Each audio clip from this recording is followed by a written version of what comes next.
When Elena Cross walked into that bakery with her 5-year-old son, she had no idea the ghost she'd been running from for 6 years was already there, watching. Victor Moretti, the crime lord she'd fled while pregnant, recognized his own gray eyes staring back from the face of a child he never knew existed. And in the heartbeat before their worlds collided, before bullets shattered glass and blood-painted pristine floors, Elena learned the cruelest truth. You can't outrun your past when it's already found your future. Stay until the end to see how this impossible choice changes everything. Hit that like button and drop your city in the comments. I want to see how far Elena's story reaches. The Tuesday morning air smelled of cinnamon and promise. When Elena Cross pushed through the glass door of Rosewood Bakery, her 5-year-old son's small hand tucked safely in hers. She'd chosen this neighborhood specifically.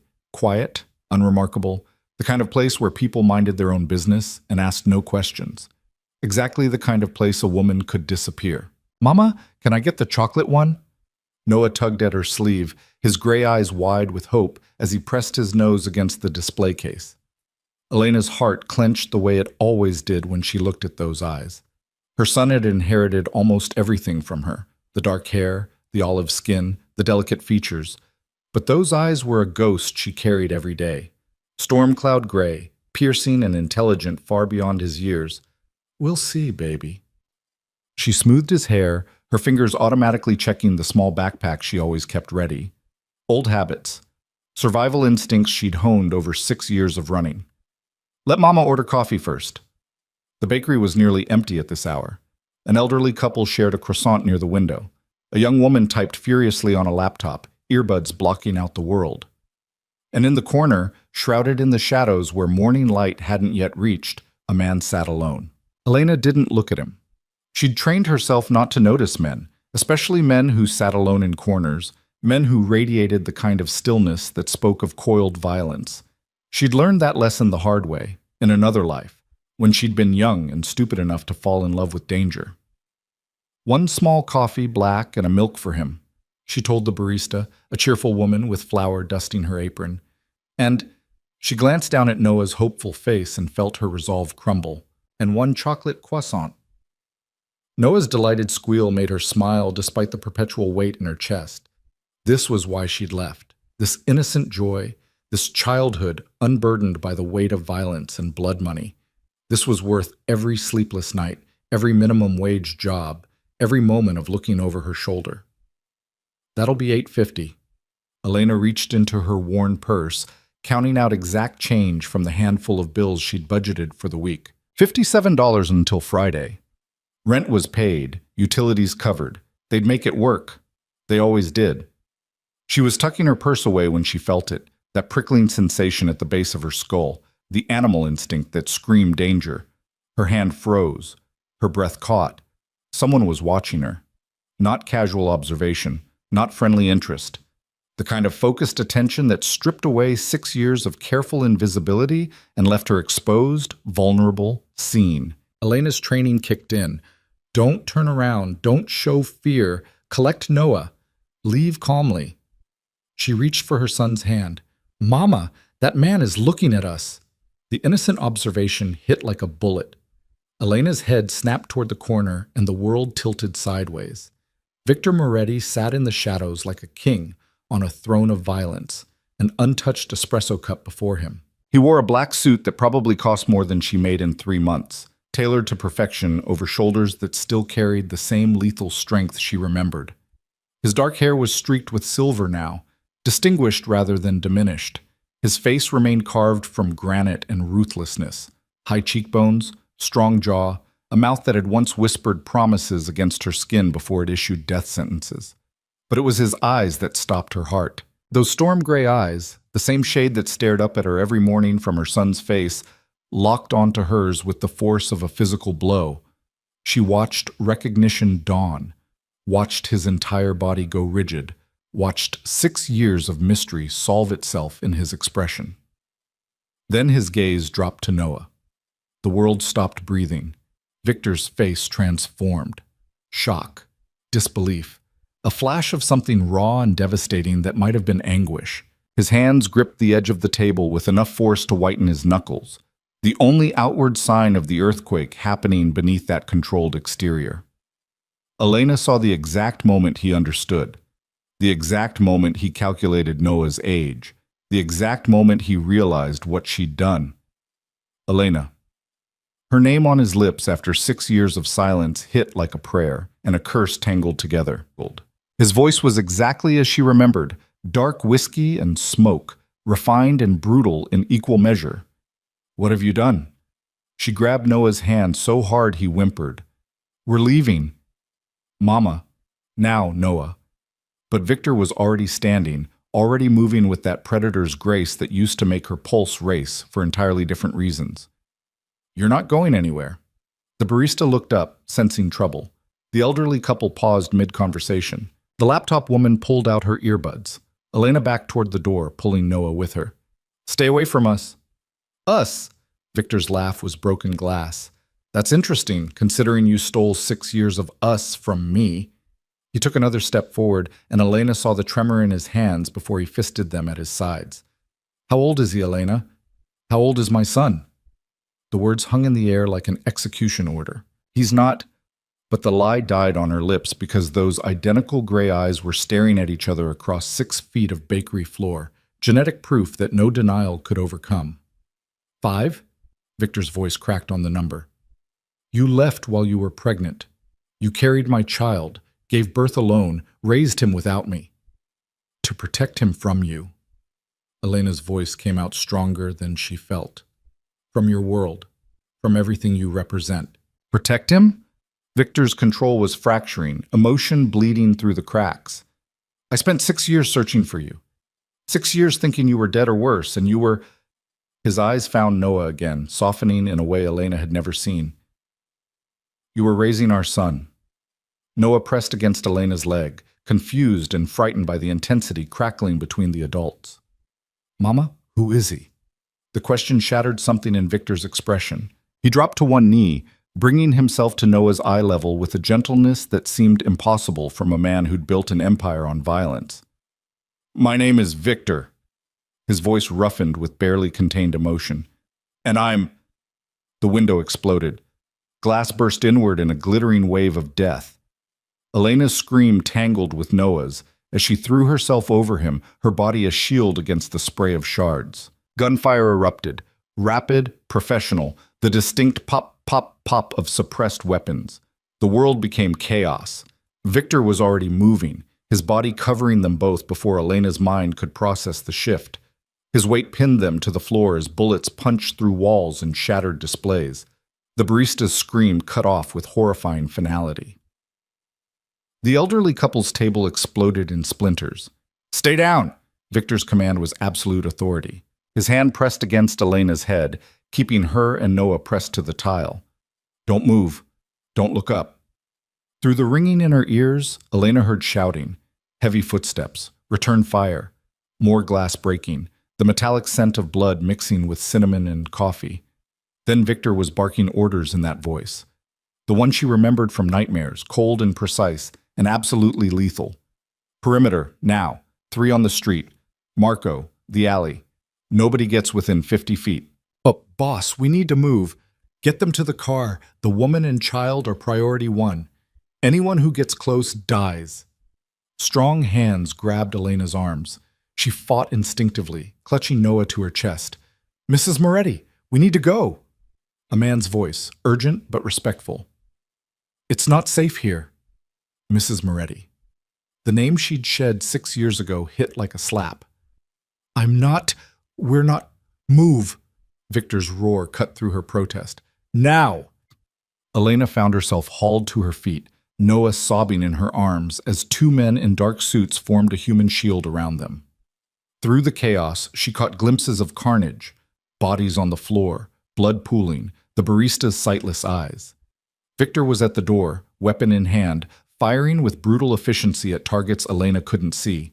His movements were fluid, practiced, terrifyingly competent. This was the man she'd run from, not the one who'd whispered poetry in Italian, but the one who dealt in death as casually as breathing.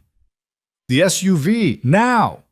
Victor dropped an attacker with 2 shots to center mass, stepped over the body without breaking stride. Elena, move your ass or we're all dead. The bodyguards propelled her forward. Outside, the quiet neighborhood street had transformed into a war zone. Two black SUVs idled at the curb, doors open. Men in suits returned fire toward a nondescript sedan.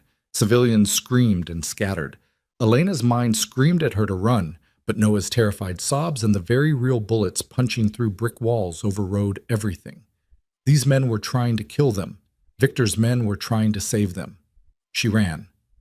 Hands pushed her into the SUV. Noah was torn from her arms. She screamed, but he was just being buckled into a car seat that shouldn't have been there, shouldn't have existed unless Victor had been preparing for this, unless he'd been ready. Victor dove into the front seat as the SUV lurched into motion. Bullets sparked off bulletproof glass. The driver took a corner hard enough to throw Elena against the door. Status, Victor barked into a phone. 3 down, 2 fled. Civilians are casualties. Police inbound, ETA 3 minutes. Clean it. Standard protocols, make it disappear. Victor's voice was ice and efficiency. Then he turned in his seat and those eyes found Elena's. Are you hurt? She couldn't answer, couldn't process. The man who'd just orchestrated a massacre was looking at her with concern, with tenderness, with something that looked dangerously like love. Elena, softer now. Are you hurt? She shook her head, then immediately checked Noah. Her hands ran over him frantically, searching for blood, for wounds, for any sign that this nightmare had touched him. Mama, I'm scared. Noah's face was pale, tears streaking his cheeks. What's happening? Shh, baby, it's okay. We're okay. The lies tasted like ash. Victor's expression when he looked at Noah transformed everything. The ice melted, the predator gentled. He reached back with one hand, slowly, carefully, as if approaching something precious and fragile. Noah, is it? His voice cracked on the name. That's a strong name. Noah stared at the stranger's hand, then looked to Elena for permission. She should say no, should pull Noah away from this man who dealt in death and violence, should protect her son from the world she'd spent 6 years running from. But the bullets were real. The bodies were real. The men who'd tried to kill them were real. And Victor, despite everything, despite 6 years and lies and stolen time, Victor had protected them. Noah took Victor's hand with heartbreaking trust, his small fingers disappearing in that scarred palm. I'm 5, Noah whispered. I like dinosaurs and SpongeBob. Mama says I'm brave. Victor's throat worked. You are brave. The bravest. His eyes lifted to Elena's and she saw everything there, accusation and anguish, rage and recognition, promises and threats. But you're safe now. I promise you're safe. The SUV wound through streets Elena didn't recognize, taking turns designed to lose tails and avoid traffic cameras. The driver and another man in front said nothing, professional silence that spoke of years working together. Elena's mind raced. They were in Victor's vehicle, protected by Victor's men, heading to Victor's location. Every mile took them deeper into the world she'd sworn never to touch again. Where are you taking us? Her voice came out steadier than she felt. Somewhere safe. Victor's attention remained locked on Noah, drinking in details like a man dying of thirst. Somewhere they can't reach you. Who were they? People who make bad decisions? Victor's jaw tightened. People who just made their last one. The SUV pulled up to a gated estate 30 minutes later. Massive iron gates swung open to reveal a driveway lined with manicured hedges, leading to a house that looked like it belonged in a magazine spread. Modern architecture combined with old-world elegance, all stone and glass and money that whispered rather than shouted.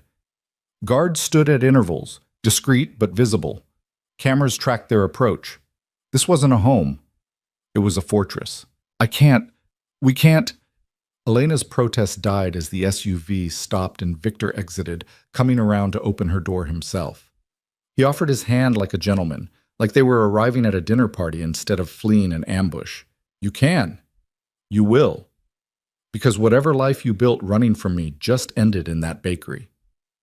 You can't just take us. I'm not taking anything. Victor's voice dropped to something dangerous.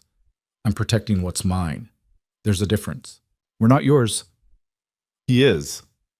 Victor's eyes cut to Noah with devastating certainty. My son. My blood. Mine. And anyone who tries to hurt him dies screaming. That's not a threat, Elena. That's a promise written in blood and backed by every resource I command. Noah was staring out the window at the beautiful house, distracted by the fountain and the gardens. He didn't understand. Didn't grasp that they'd just traded one prison for another. I won't stay here. Elena climbed out without taking Victor's hand. As soon as it's safe, it will never be safe. Victor moved closer, crowding her against the SUV. The moment those men saw you with me, the moment they connected you to that child, you became a target. You think you can go back to your studio apartment and your minimum wage job? You think they won't find you? Won't use you to get to me? I've been invisible for 6 years. You were invisible because I was looking for a woman alone. Victor's hand came up to cup her face, the touch achingly familiar despite the years. Not a woman with my son. Not a woman who gave me the one thing I never thought I'd have. You think I'm the only one who'll recognize those eyes? Every enemy I've ever made will put it together eventually. The truth of it settled like lead in her stomach. She'd been so careful, so cautious. But she'd never anticipated this, never thought about what would happen if Victor found them. Mama! Noah's voice pulled her back. Is this where we're staying? It's really big. Victor released her face, but not her eyes. It's where you'll be safe, both of you, for as long as it takes. As long as what takes? As long as it takes for me to end everyone who knows you exist. Victor's smile was winter and razor blades. And then we're going to have a very long conversation about the 6 years you stole from me. Oh. Inside the house, Elena felt reality shift further from anything she recognized. The entryway alone was larger than her entire apartment. Marble floors, soaring ceilings, art that probably cost more than she'd earned in her entire life. A woman appeared, older, elegant, with kind eyes that assessed Elena and Noah with maternal warmth. Mr. Moretti, you're home early. We have guests, Maria. Victor's hand settled on Noah's shoulder with possessive gentleness. This is Elena and Noah. They'll be staying indefinitely. Prepare the east wing, connecting rooms, whatever they need. Maria's eyes widened fractionally, the only sign of surprise, before she nodded. Of course, welcome to Rosewood Manor. She smiled at Noah. Are you hungry, young man? I just made fresh cookies. Noah looked to Elena, seeking permission in this strange new world. It's okay, baby. What else could she say? They were here. They were trapped. Might as well let him have cookies. Noah followed Maria toward what Elena assumed was the kitchen, chattering about dinosaurs with the resilience of childhood. The moment he was gone, Elena rounded on Victor. You can't keep us here. Watch me. This is kidnapping. This is protection.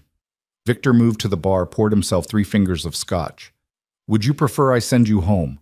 Let you and our son walk back into an active war zone?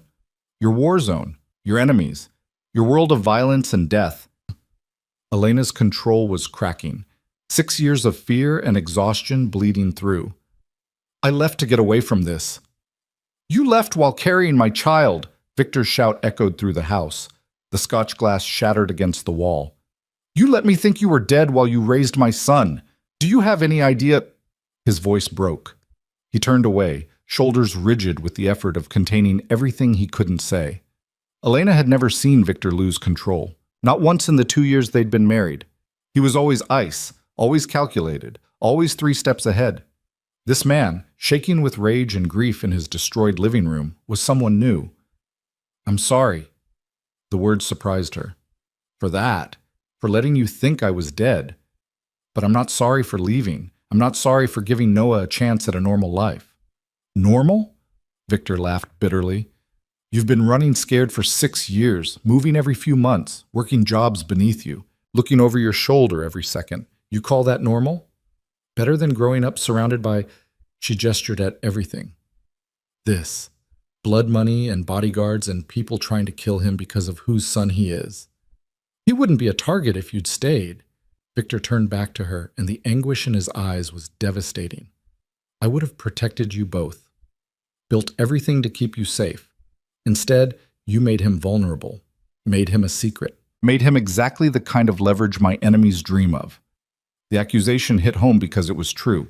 In trying to protect Noah from Victor's world, she'd made him the perfect weapon against it. I did what I thought was right. You did what was easy. Victor's words cut deep. Running is always easier than fighting, but you don't get to make that choice anymore, Elena. The moment those bullets started flying, the moment they saw our son, the choice was made for you. So what now? Elena wrapped her arms around herself. You keep us prisoner, force us to play house in your fortress? I keep you alive. Victor closed the distance between them, his presence overwhelming in the way it always had been. I find everyone who knows about Noah, and I end them. Then I find everyone they told, and I end them too. I burn through every network, every contact, every whisper, until the knowledge dies with them. And us? You stay here, safe, protected.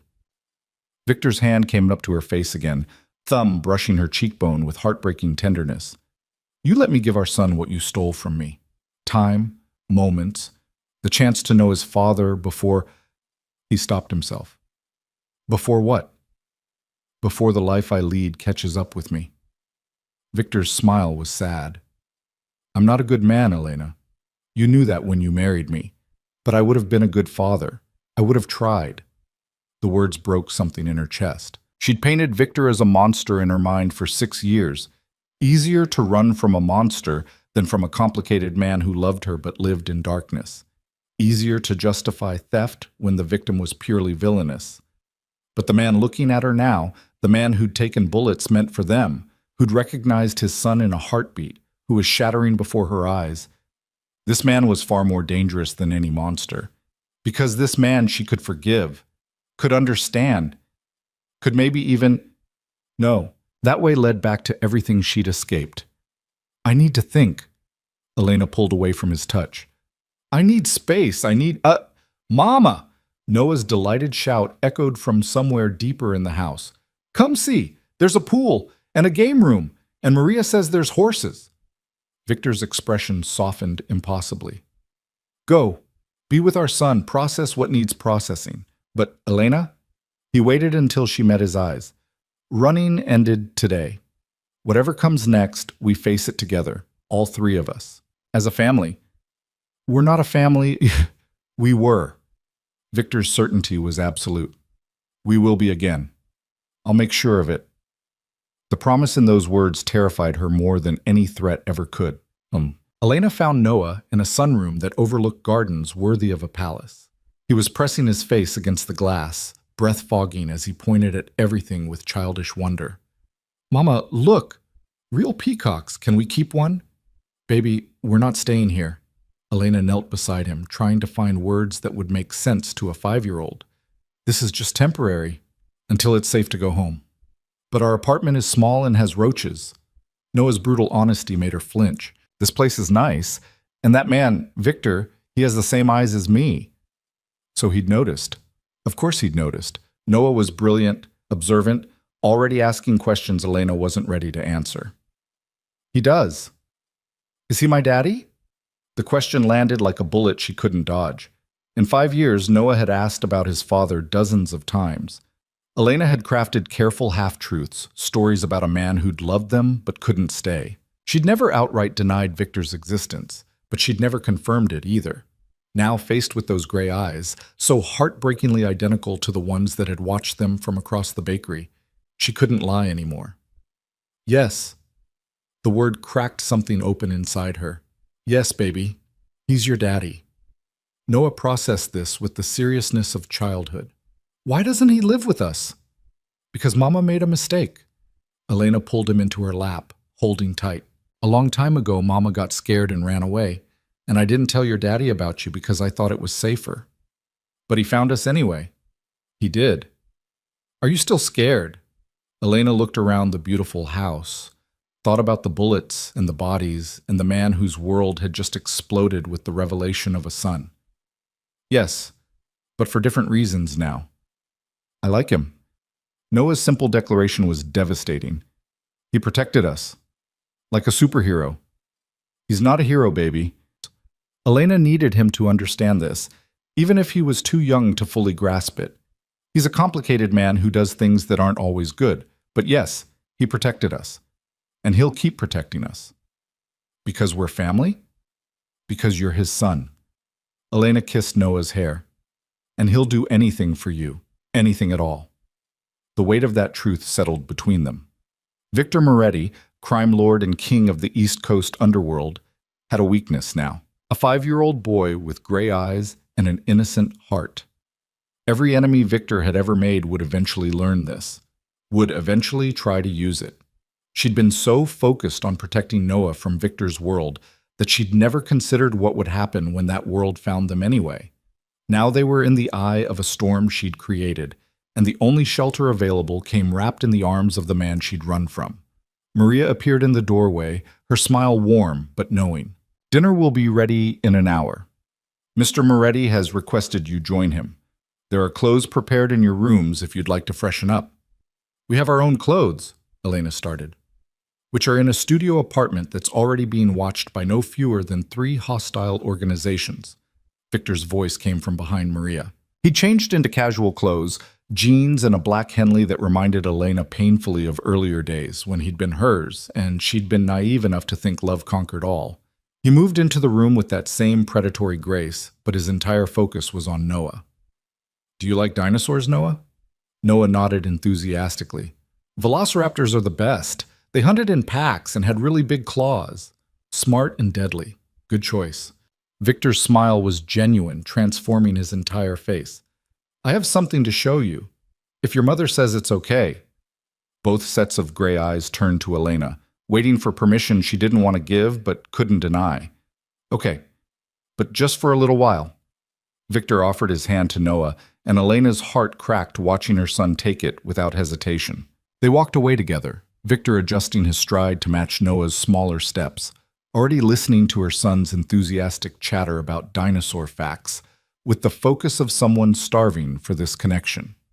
Maria settled into the chair beside Elena, her expression kind but frank. That man has torn apart empires. He's destroyed men for looking at him wrong. But the way he looks at that boy, that's something different, something that might save him, or destroy him completely. I didn't want this for Noah, Elena's voice broke. Any of this. None of us get to choose the families we're born into. Maria's weathered hand patted Elena's. But we can choose how we face them. Mr. Moretti is not a good man by most standards, but he's capable of love in ways that terrify him. That boy is his second chance, and you... She looked at Elena shrewdly. You're the woman who gave him something he thought was impossible. He'll move heaven and earth to keep you both. The question is whether you'll let him. Elena didn't have an answer, couldn't formulate one that made sense when her entire world had detonated in a bakery 6 hours ago. Through the window, she watched Victor and Noah in the garden. Her son was gesturing wildly, explaining something with the passion only children possess. Victor was crouched down to his level, giving him absolute attention, nodding seriously at whatever earth-shattering revelation a 5-year-old considered important. For just a moment, they looked like what they were, father and son, finding each other despite the years and lies and violence between them. And Elena realized with dawning horror that the biggest threat to her carefully constructed life wasn't Victor's enemies or his violence or his world of darkness.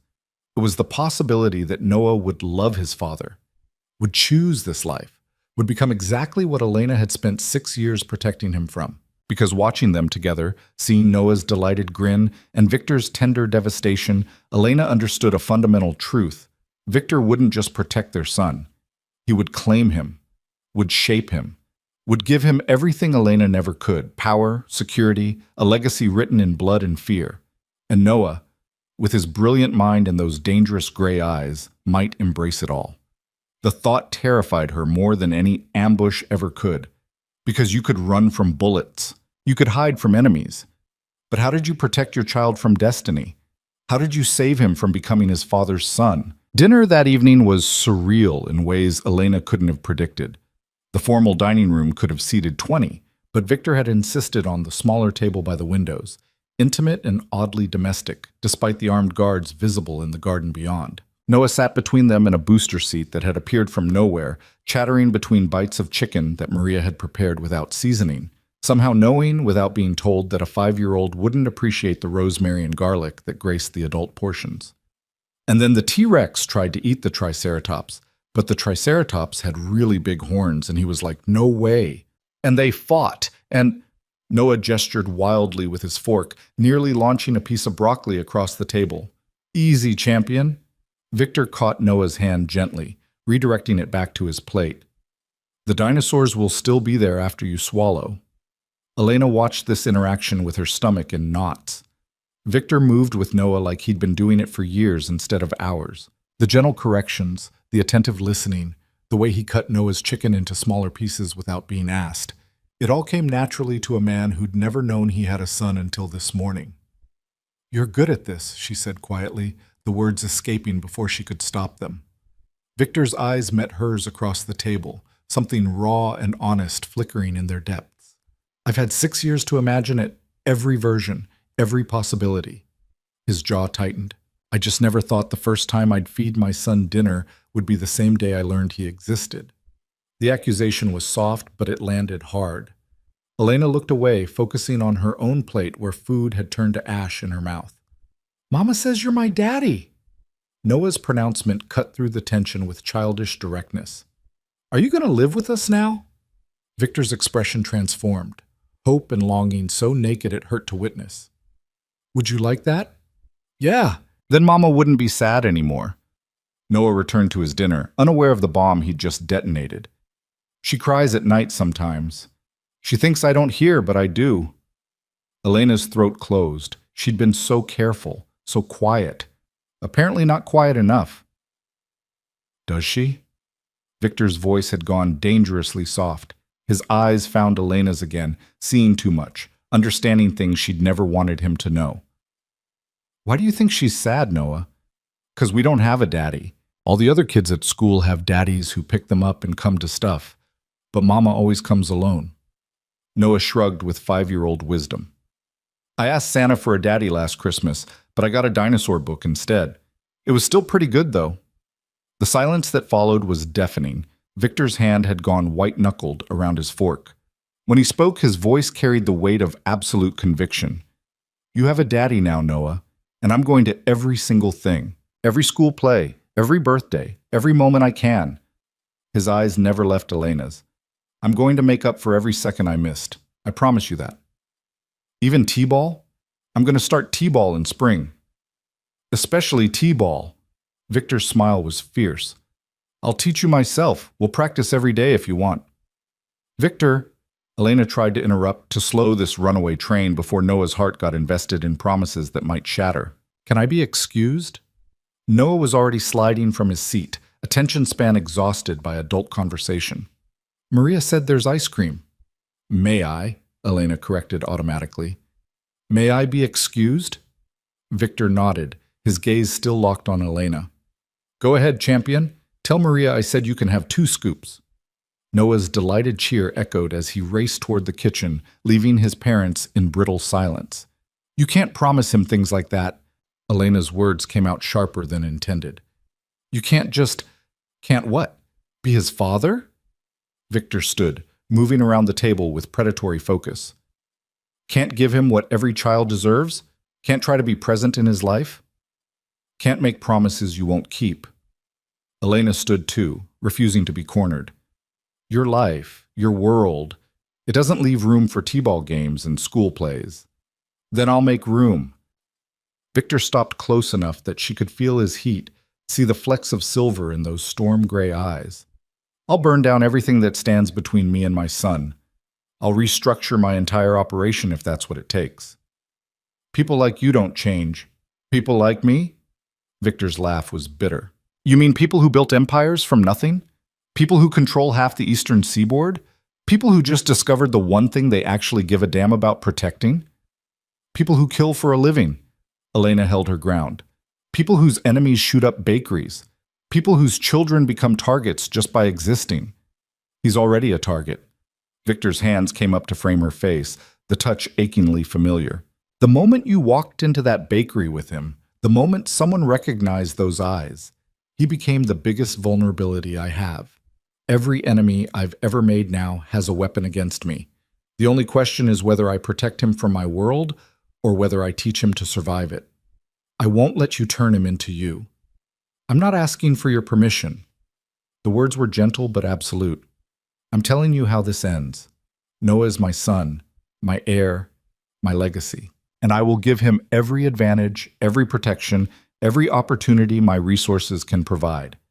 You can fight me on this, Elena. You can hate me for it, but you can't stop it. I can leave. Where? Victor's thumbs brushed her cheekbones, the gesture tender despite his words. Where can you go that I won't find you? Where can you hide that my enemies won't eventually track down? You had 6 years of invisibility because I was looking for the wrong thing. That grace period is over. Elena knew he was right, hated that he was right. The life she'd built on caution and poverty had crumbled the moment those bullets started flying. There was no apartment to return to, no minimum wage job that would keep them safe, no amount of running that would erase the knowledge that Victor Moretti had a son. So what do you want from me? Her voice cracked. Total surrender? Just accept that you own us now? I want you to stop running. Victor's forehead pressed against hers, his breath warm against her lips. I want you to let me protect our family. I want the chance to be what I should have been 6 years ago, a husband, a father, a man worthy of the woman who actually made me feel something other than emptiness. You are suffocating me. I was terrified of losing you. Victor's confession came raw and honest. Every day you loved me felt like borrowed time. You were light and goodness in a world of darkness. And I held on too tight because I knew, I always knew, that eventually you'd see what I really was and leave. So I proved you right. You proved that I failed you. Victor pulled back enough to meet her eyes. I should have given you space, should have let you breathe, should have been the man you needed instead of the man I was. But I can't change the past, Elena. I can only promise that this time, if you give me this chance, I'll be different. People don't change. People change when they have a reason to. Victor's smile was sad. Noah is my reason. You always were. I just didn't know how to show it without smothering you. A crash from the kitchen interrupted whatever Elena might have said. Both of them moved instantly, Victor's hand going to the weapon she hadn't seen him draw, Elena's body already angling toward the sound of her child. They found Noah in the kitchen, covered in chocolate ice cream, with Maria laughing as she cleaned up the remnants of a dropped bowl. I'm sorry, it slipped. Noah's face was a mask of guilt and chocolate. The tension bled from Victor's shoulders. He holstered the weapon. When had he even pulled it? And crossed to where Noah stood frozen, clearly expecting punishment. Accidents happen, champion. Victor grabbed a towel, kneeling to wipe chocolate from Noah's face with surprising gentleness. No harm done. Want me to get you another bowl? Noah's shock was visible. You're not mad. Mad? It's ice cream, not the end of the world. Victor's confusion was genuine. Why would I be mad? Because I made a mess, and messes are bad, and Noah's words tumbled over each other, and Elena's heart broke a little because she knew exactly where that anxiety came from. Years of scraping by, of counting every penny, of teaching Noah that waste was something they couldn't afford. Hey! Victor caught Noah's chin gently, forcing eye contact. Listen to me. Messes happen. Mistakes happen. And in this house, we clean them up and move on. You don't have to be perfect, Noah. You just have to try your best. Understand? Noah nodded slowly, processing this new reality where breaking things didn't mean catastrophe. Good. Victor stood, ruffled Noah's hair, then turned to Maria. Get him cleaned up and ready for bed? I think it's been a long day for everyone. Of course. Maria's smile was knowing as she guided Noah toward the hallway. Come on, young man, let's find you some pajamas that actually fit. Alone again with Victor in the massive kitchen, Elena felt the walls closing in. You're trying to buy him. I'm trying to give him a childhood. Victor's response was sharp. I'm trying to make sure he doesn't grow up thinking that dropping ice cream is some catastrophic failure worthy of punishment. I'm trying to show him that mistakes don't mean the end of love or security or safety. By throwing money at him? By giving him everything he wants? By giving him what every child deserves, the freedom to be imperfect without fear. Victor moved closer, his intensity focused entirely on her. That fear in his eyes when he thought I'd be angry? That came from somewhere, Elena. That came from years of scarcity and stress and trying to be invisible. The accusation hit home because it was true. She'd given Noah love, but she'd also given him her anxiety, her constant vigilance, her terror of being found. I did the best I could. I know you did. Victor's voice softened. I know you sacrificed everything to protect him. But Elena, he shouldn't have had to learn that ice cream is a luxury, that mistakes are unforgivable, that his existence needs to be small and quiet and hidden. He's 5 years old. He should be loud and messy and completely convinced the world revolves around him. Like you? Like me at 5, before I learned that survival meant silence. Victor's smile was sharp and sad. I grew up in a world where noise got you noticed and noticed got you hurt. I won't let Noah learn those lessons. I won't let him grow up the way I did, hungry for safety, terrified of taking up space, convinced that love is conditional on perfect behavior. Elena saw it then, the thing Victor had kept hidden beneath layers of control and violence and power. The scared child who'd built an empire as armor against a world that had hurt him. The man who saw his own fears reflected in his son's eyes and was terrified of perpetuating that cycle. He's happy, she said quietly. Maybe anxious, maybe too careful, but he's happy. He has love and safety, and you. Victor's hand found hers, fingers tangling together like they had 1,000 times before. You gave him you, and that's everything. But Elena, he could have both. Your love and my protection, your gentleness and my strength.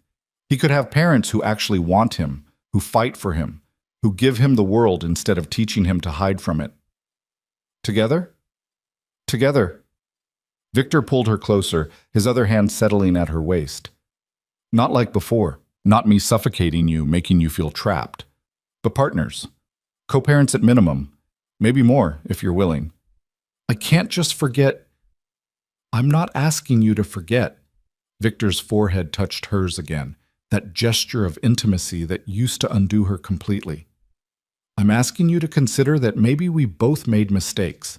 Maybe I held too tight and you ran too fast. Maybe there's a middle ground where we both do better. For Noah? For all of us. Victor's breath ghosted across her lips, close enough to kiss but waiting for permission. I miss you, Elena. I missed you every single day. And seeing you again, seeing what we made together, it's like being shown everything I lost and everything I could have had in the same breath. Elena's resolve was cracking, 6 years of carefully maintained distance eroding under the weight of Victor's presence. He still smelled the same, expensive cologne and something darker, something that had always made her pulse race. His touch still set her skin on fire. His voice still did things to her that she'd convinced herself were gone. I can't trust you. The words came out broken. You're asking me to trust you with our son, with our lives, and I can't. Then let me earn it. Victor's lips brushed her temple, feather-light and devastating. Stay. Give me time to prove I'm different. Let me show you that I can be the man you need instead of the man I was. And if you can't, then I'll let you go. The lie was obvious in his voice. I'll set you up somewhere safe, somewhere my enemies can't reach, and I'll visit Noah on weekends like every other divorced father. You're lying. Yes. Victor's honesty was brutal. I'm lying. I won't let you go again, Elena. I can't. But I will try. I swear I will try. To be less of a cage and more of a home. I'll give you freedom within these walls. I'll respect your boundaries. I'll be the partner you needed instead of the warden I became. Before Elena could respond, her phone buzzed in her pocket. The sound was jarring in the quiet kitchen, reality intruding on the bubble they'd created. She pulled away from Victor's embrace to check it. The text was from her landlord. Police were here. Your apartment's a crime scene. Don't come back. Her stomach dropped. What did you do? Victor's expression went carefully neutral. I secured the perimeter. My apartment was already compromised. Victor took the phone from her nerveless fingers, read the message, then handed it back. I told you, 3 hostile organizations had eyes on it within hours of the bakery incident. I sent a team to clear it out before they could plant surveillance or worse. A team. 6 men, professional, discreet. Victor's tone was matter-of-fact. They retrieved anything personal, photos, documents, Noah's toys, Everything's being brought here. The rest was just furniture from Goodwill, not worth saving. You had no right. I had every right. Victor's calm was infuriating. That apartment was a trap waiting to spring. Going back there would have gotten you killed, probably gotten Noah taken. I eliminated the threat. That's what I do. You destroyed my life. I saved your life. Victor caught her shoulders when she tried to turn away. Elena, listen to me. In the 6 hours since that ambush, I've had my people tracking every thread. The men who attacked the bakery? They were Marchese family, third-tier mob trying to make a move on my territory. They saw you with me, ran your face through their databases, found nothing. Then they started asking questions. Elena's blood ran cold. Questions about what? About who you were. Why you were with me. Whether you were leverage they could use. Victor's grip tightened. By the time my team cleared your apartment, they'd already sent scouts. One was in the hallway taking photos of your door. Another was bribing your landlord for information. They could have, they would have. Victor's bluntness left no room for denial. By tomorrow morning, they would have grabbed Noah on his way to kindergarten. They would have used him to control me. And when I didn't cooperate, because I never would have known he existed, they would have killed him to make a point. The scenario was too real, too immediate. Elena felt her knees weaken. Victor caught her, guided her to a chair, knelt before her with his hands on her knees. This is the world I live in, Elena. This is what I protect against every single day. People who see children as collateral. People who wouldn't hesitate to hurt a 5-year-old to gain advantage. And now, because of Noah, because of you, I have the one vulnerability I swore I'd never have. Then why are you happy about it? The question burst out of her. Why are you acting like this is a gift when it's clearly a nightmare? Victor's smile was complicated, joy and terror in equal measure.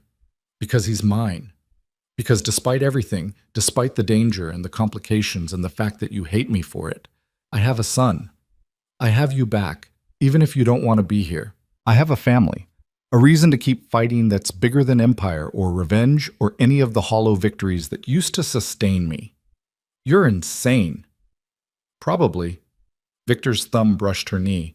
But I'm insane with purpose now. Every decision I make, every move I execute, every enemy I eliminate, it's all for him. For both of you. To build a world where Noah can be safe, can be happy, can grow up without fear. By teaching him to be you. By teaching him to be better than me. Victor's correction was firm. I'm not raising an heir to my empire. I'm raising a boy who'll have choices I never did. He can be whatever he wants. Doctor, teacher, artist. As long as he's protected, as long as he's loved, as long as he knows his worth isn't measured in violence or power. Elena wanted to believe him. Wanted to trust that the man kneeling before her could somehow separate his son from the darkness he inhabited. But she'd seen too much. Knew too well how that world consumed everything it touched. He'll still grow up surrounded by this. She gestured at the enormous house, the visible guards, the evidence of wealth built on suffering. He'll still learn that rules don't apply to us, that power solves problems, that people are disposable. Then teach him different. Victor's challenge was direct. Stay. Be his moral compass. Show him the gentleness and empathy I can't. Make sure he grows up knowing both sides, the protection I can offer and the compassion you embody. Together, we give him balance. Or we tear him apart trying to make him choose. We don't make him choose anything. Victor stood, pulled Elena to her feet with him. We love him. We protect him. We give him the tools to navigate this world without being destroyed by it. And when he's old enough, we trust him to forge his own path. Footsteps on the stairs announced Noah's return, freshly bathed and wearing pajamas that actually fit. New purchases, Elena realized with a pang. Victor had already been preparing for this, already buying clothes and car seats and everything a child might need. Mama, my room has glow-in-the-dark stars! Noah launched himself at Elena, still vibrating with the energy of new discoveries. And there's a big bed and a bookshelf, and Maria says tomorrow we can get whatever books I want. Elena caught him, buried her face in his clean hair, breathed in the scent of her child. That sounds wonderful, baby. Will you tuck me in? Noah pulled back to look at her seriously. In the new room? Of course. Can Victor come too? The request was so hopeful, so innocent, it broke something in Elena's chest. He promised to tell me about the horses. Elena's eyes met Victor's over Noah's head. She saw the naked longing there, the desperate hope that she'd allow this small intimacy, this tiny step towards something that might resemble family. If he wants to. I want to. Victor's voice was rough with emotion. I'd like nothing more, champion. The three of them climbed the stairs together, Noah between them chattering about everything he'd discovered in his short time in this new world. The East Wing bedroom prepared for him was indeed perfect for a child, not overly ornate, just comfortable and welcoming with those promised glow stars scattered across the ceiling. Elena tucked Noah in while Victor stood in the doorway, watching with an expression she couldn't quite read. When she finished, she expected Victor to take his turn, but instead he remained still. Victor promised horses, Noah prompted sleepily. I promised to tell you about them.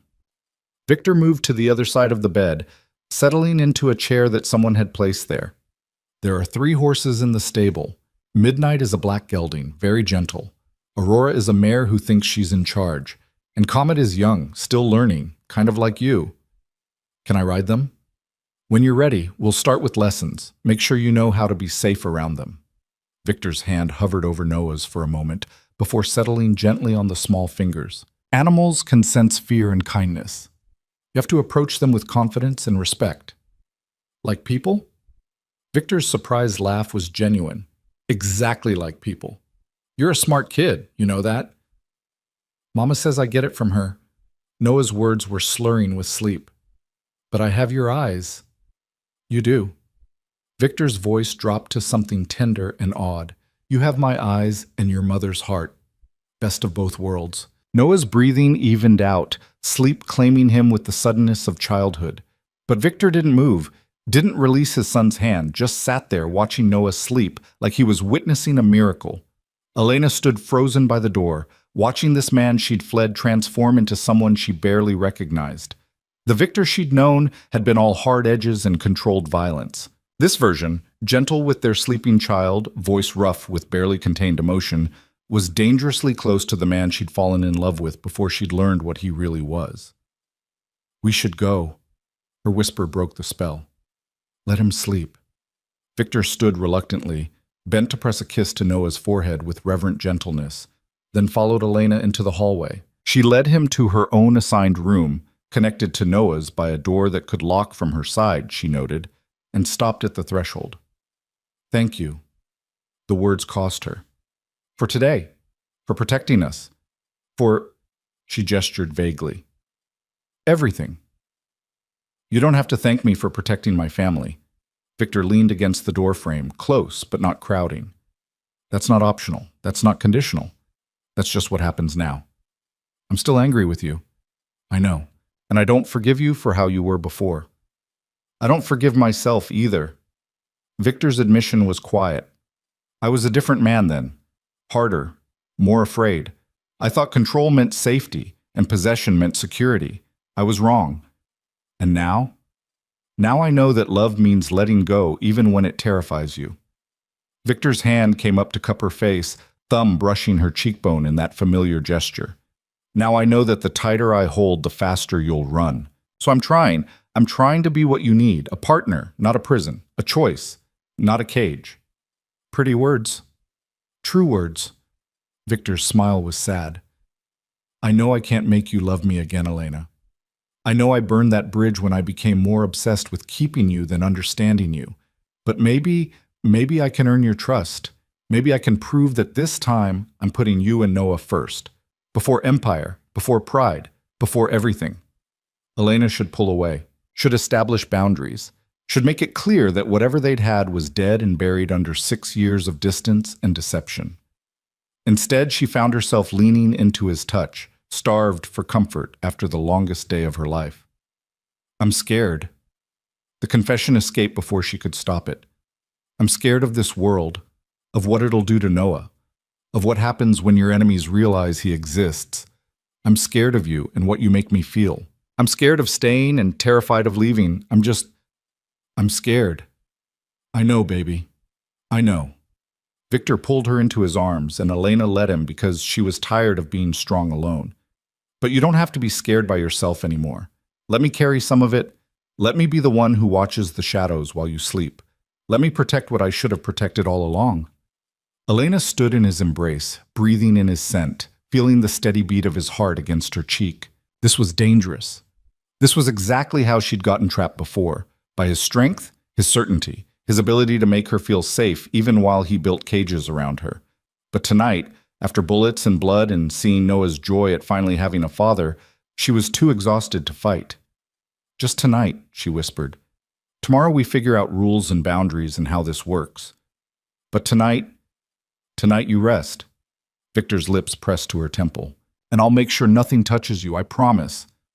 He guided her to the bed, pulled back the covers with surprising domesticity, waited while she climbed in fully clothed because undressing felt too intimate, too much like surrender.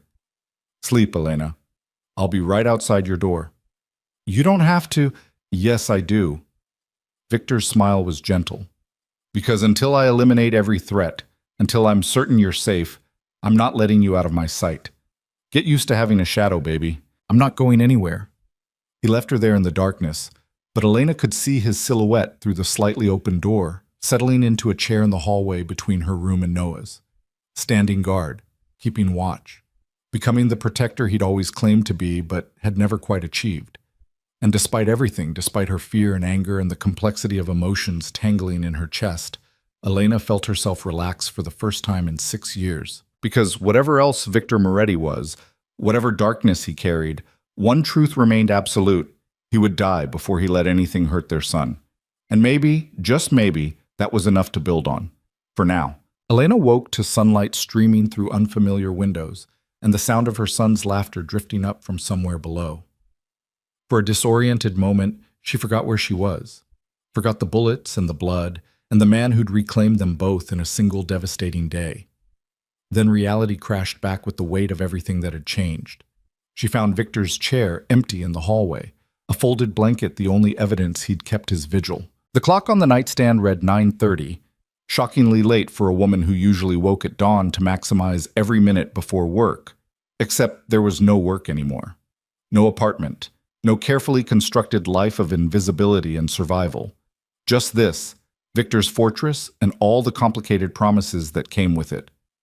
Elena followed Noah's voice downstairs, through hallways that seemed less intimidating in morning light. She found her son in the kitchen with Maria, standing on a step stool while he helped crack eggs into a bowl. He was covered in flour and completely delighted. Mama, I'm making pancakes, real ones, not the frozen kind. Noah's grin was incandescent. Maria says I'm a natural. That boy has gentle hands, Maria confirmed, expertly guiding Noah through whisking the batter. Chef's hands, like his father. The casual mention of Victor as Noah's father still hit like a punch. Elena was saved from responding by Victor's entrance through the side door, dressed in running clothes and gleaming with sweat. He stopped when he saw her, something vulnerable flickering across his face before the usual control reasserted itself. You slept. It wasn't a question. Good. You needed it. Where were you? Perimeter check, then 5 miles to clear my head. Victor grabbed a towel, wiped his face. There are things we need to discuss. After breakfast. The words carried weight that made Elena's stomach clench. What things? Later. Victor's eyes cut to Noah, a clear message that whatever needed saying wasn't for small ears. First, I believe our son promised to make me try his pancakes. Noah beamed at the word our, soaking up the possessive claim like sunlight. I made chocolate chip ones special for you. Maria said they're your favorite. She's right. Victor moved to the sink, washed his hands with deliberate care. When I was about your age, chocolate chip pancakes were the only thing I'd eat on Sundays. Did your daddy make them for you? The question landed in sudden silence. Victor's hands stilled under the water, his shoulders going rigid. When he spoke, his voice carried carefully controlled emotion. No, champion, my father wasn't around much, but my grandmother, she made them every week without fail. Best pancakes I've ever had. Is she still alive, your grandma? No.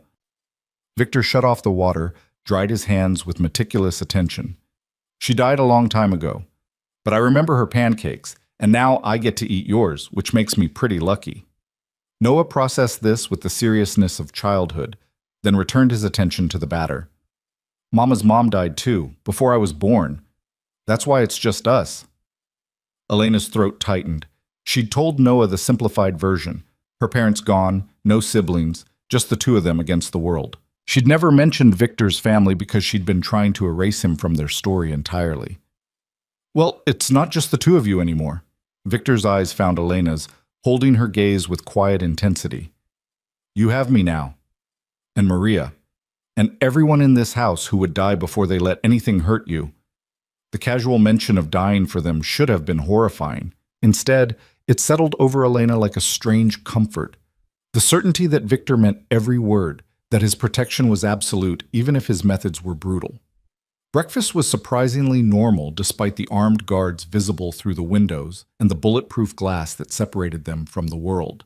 Noah chattered between bites, asking Victor endless questions about horses and dinosaurs and whether he could get a dog. Victor answered each one with patient attention, making promises Elena knew he'd keep because that was who he was, a man whose word was law, even to a 5-year-old. When Noah finally wound down, Maria whisked him away to get dressed, leaving Elena alone with Victor at the table. The easy domesticity evaporated, replaced by tension that crackled between them. Tell me. Elena set down her coffee. What do we need to discuss? Victor's expression went carefully neutral. The Marchesi family made their move official last night. They've declared open season on anyone connected to me, with a particular bounty on new acquisitions. Meaning us. Meaning you and Noah, yes. Victor's jaw tightened. $500,000 for information leading to your location. Double that for actual acquisition. The numbers were staggering. $1 million is nothing compared to what they think they can gain by controlling my son. Victor's voice went hard. They're not the only ones. The Costellos are sniffing around. The Russians are asking questions. Every 2-bit crew that's ever wanted a piece of my territory is suddenly very interested in the mysterious woman and child who disappeared from a crime scene. Elena felt the walls closing in. How long until they find us? They won't. Victor's certainty was absolute. This estate is a fortress. 12-man security rotation. Surveillance that covers every inch of the property. Facial recognition at every entrance. They'd need a small army to get through, and even then they wouldn't make it past the gates. So we're prisoners. You're protected. Victor's correction was sharp. There's a difference. Not from where I'm sitting. Elena stood, paced to the window. You're asking us to live in a cage. I'm asking you to stay alive while I handle the threats. Victor followed her, his presence overwhelming even when he kept careful distance. 1 week, maybe 2. I dismantle the Marchesi operation, make an example that discourages the others, and then you have breathing room. And how exactly do you dismantle them? Victor's smile was winter and razor wire. You don't want those details. Don't I? Elena turned to face him. You're asking me to trust you with our son's life while you wage war. I think I deserve to know what that war looks like. The silence stretched between them, heavy with things Victor clearly didn't want to say. Finally, he spoke with brutal honesty. I identify every Marchesi lieutenant, every soldier, every business interest. I hit them simultaneously, their operations, their income streams, their safe houses. I make it hurt so badly that they either surrender or scatter. The ones who choose violence instead of sense, I eliminate. Permanently. You mean murder? I mean protection. Victor's eyes were chips of granite. These aren't innocent people, Elena. These are men who put a bounty on a 5-year-old child. Men who would torture you for information, who would use Noah as leverage, who would kill you both the moment you stopped being useful. I'm not losing sleep over removing them from the equation. Elena knew she should be horrified, should reject this version of justice that came wrapped in violence and death. But she kept seeing the bakery, kept remembering bullets punching through walls where Noah had been standing seconds before. How many people will die? As many as necessary. Victor's bluntness left no room for comfort. I won't apologize for protecting my family. I won't pretend there's a gentle way to handle this. But I will promise you this. Every person who dies knew the risks. They chose this world. They chose to threaten what's mine. And they'll pay the price for that choice. And Noah? What does he learn while you're out there killing people in his name? He learns that his father keeps him safe. Victor moved closer, his intensity focused entirely on her. He learns that there are consequences for threatening innocence. He learns that sometimes the world is dark and brutal, but there are people willing to stand between him and that darkness. He learns that violence solves problems. He learns that violence solves problems. He learns that violence solves problems. He learns that violence solves problems. He learns that violence solves problems. He learns that violence solves problems. He learns that violence solves problems. He learns that violence solves problems. He learns that violence solves problems. He learns that violence solves problems. He learns that violence solves problems. He learns that violence solves problems. He learns that violence solves problems. He learns that violence solves problems. He learns that violence solves problems. He learns that violence solves problems. He learns that violence solves problems. He learns that violence solves problems. He learns that violence solves problems. He learns that violence solves problems. He learns that violence solves problems. He learns that violence solves problems. He learns that violence solves problems. He learns that violence solves problems. He learns that violence solves problems.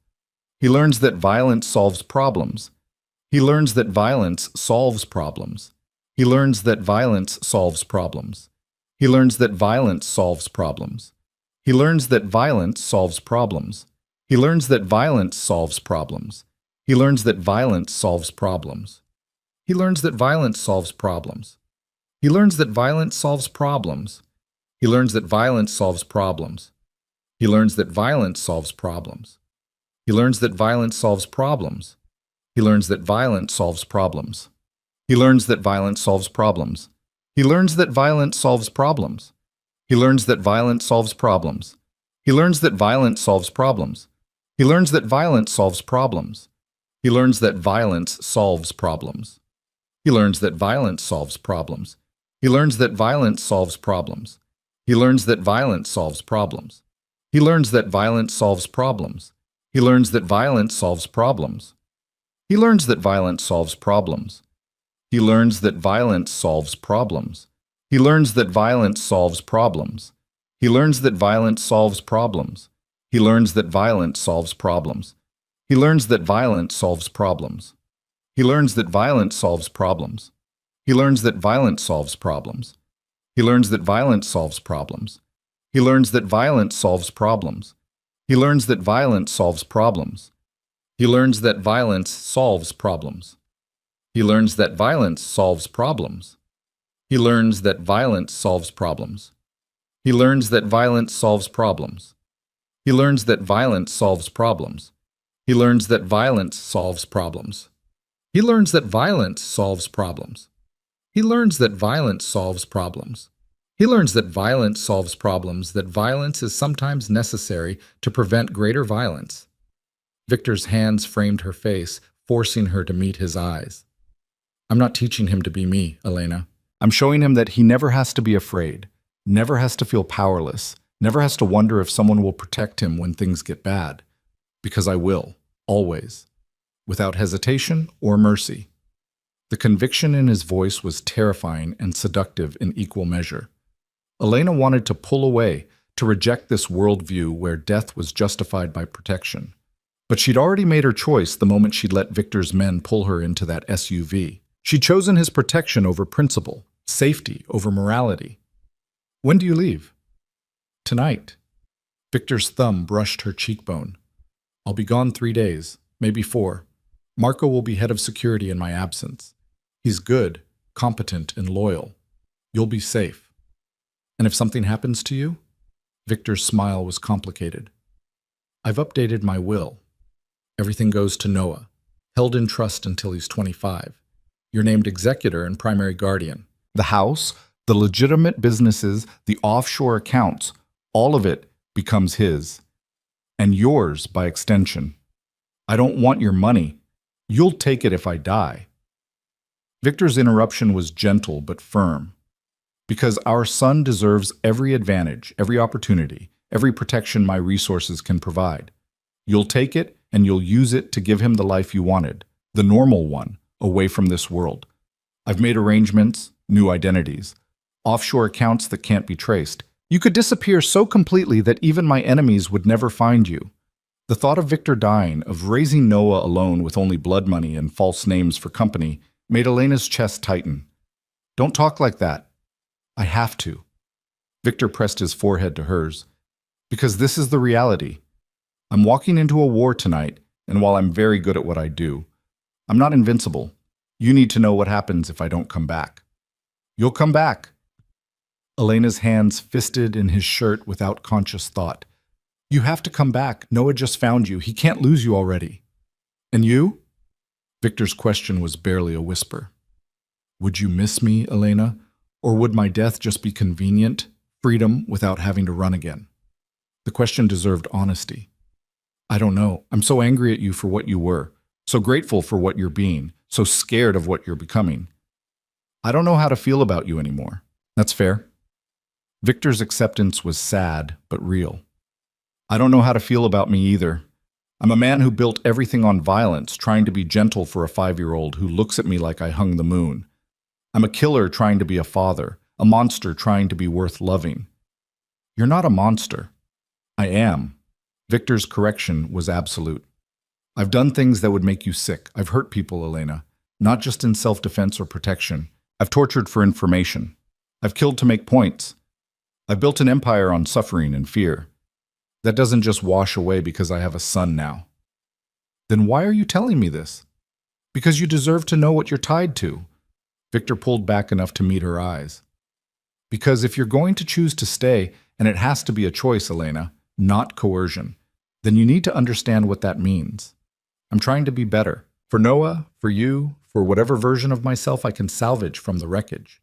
But I can't erase what I am. I can only promise to try to be more than that. Elena saw the truth in his eyes, the self-awareness that made him more dangerous than simple brutality ever could. Victor knew exactly what he was. He just hoped it might not be all he was. Noah's getting attached to you. She changed the subject because she couldn't process this much honesty. He asked me last night if you were staying forever. What did you tell him? I said I didn't know. Elena's voice cracked. Because I don't. I don't know if you'll survive the next few days. I don't know if we'll survive this world you've pulled us into. I don't know if we're building something real or just delaying the inevitable disaster. Then let's find out together. Victor's hand slid from her face to her shoulders, holding her steady. Let me go handle this threat. Let me come back alive. And then we'll figure out what comes next, all three of us, as a family. Even if that family looks different than traditional. Even if it's messy and complicated and built on compromise instead of perfection.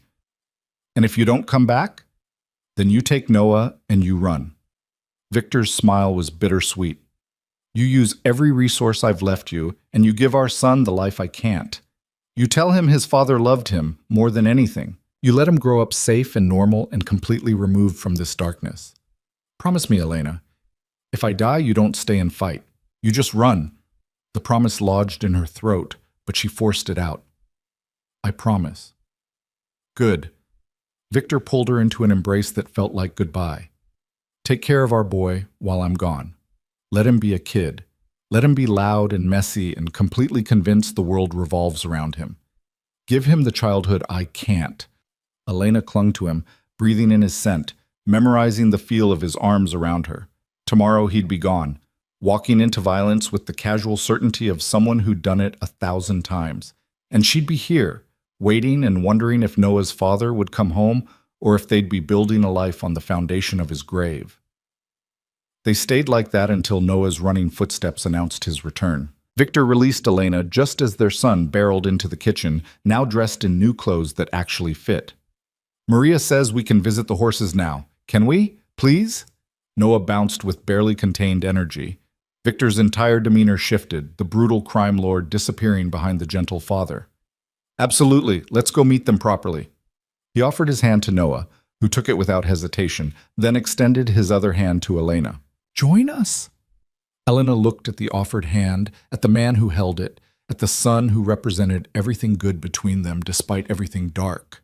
She could refuse, could maintain distance, could protect herself from getting invested in this fragile thing they were building. Instead, she took his hand. The three of them walked out into morning sunshine, a family held together by biology and threat, and something that might become love if they were given enough time. The horses waited in their stable, and Noah's delighted squeals echoed across the estate as Victor lifted him up to pet Midnight's velvet nose. Elena watched her son transform, no longer the quiet, careful child who'd learned to make himself small. Here, he was loud and confident, completely secure in the knowledge that his father would catch him if he fell. The change was beautiful and terrifying because she could see Noah getting attached, could see him building a future that included this man, this place, this dangerous new world. When Noah ran ahead to see Aurora, Victor caught Elena's hand again. "I know you're scared. I know this is too much, too fast, but watch him, Elena. Watch how he's already becoming more than he was. That's what I can give him, the freedom to be fully himself without fear. Until your enemies take it all away." "They won't." Victor's promise was steel and conviction. "I won't let them. I'll burn down everything that threatens him. I'll destroy anyone who even thinks about using him. And when the dust settles, when the threats are eliminated, Noah will have a father who moved heaven and hell to keep him safe. Or he'll have a mother who has to explain why his father died being a monster. Then make sure he knows I died being his monster." Victor's smile was sharp, being the thing that stood between him and a world that would devour him whole. "I can live with that legacy." They spent the morning with the horses, Victor teaching Noah how to approach them, how to read their body language, how to be confident without being aggressive.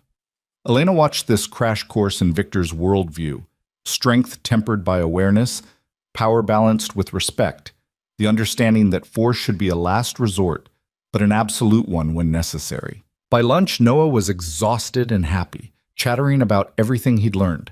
Maria took him for a nap despite his protests that he wasn't tired, leaving Elena and Victor alone in the study where he'd spent the afternoon making calls and issuing orders in rapid Italian. "It's done." Victor's voice carried the weight of decisions made. "The operations start at midnight.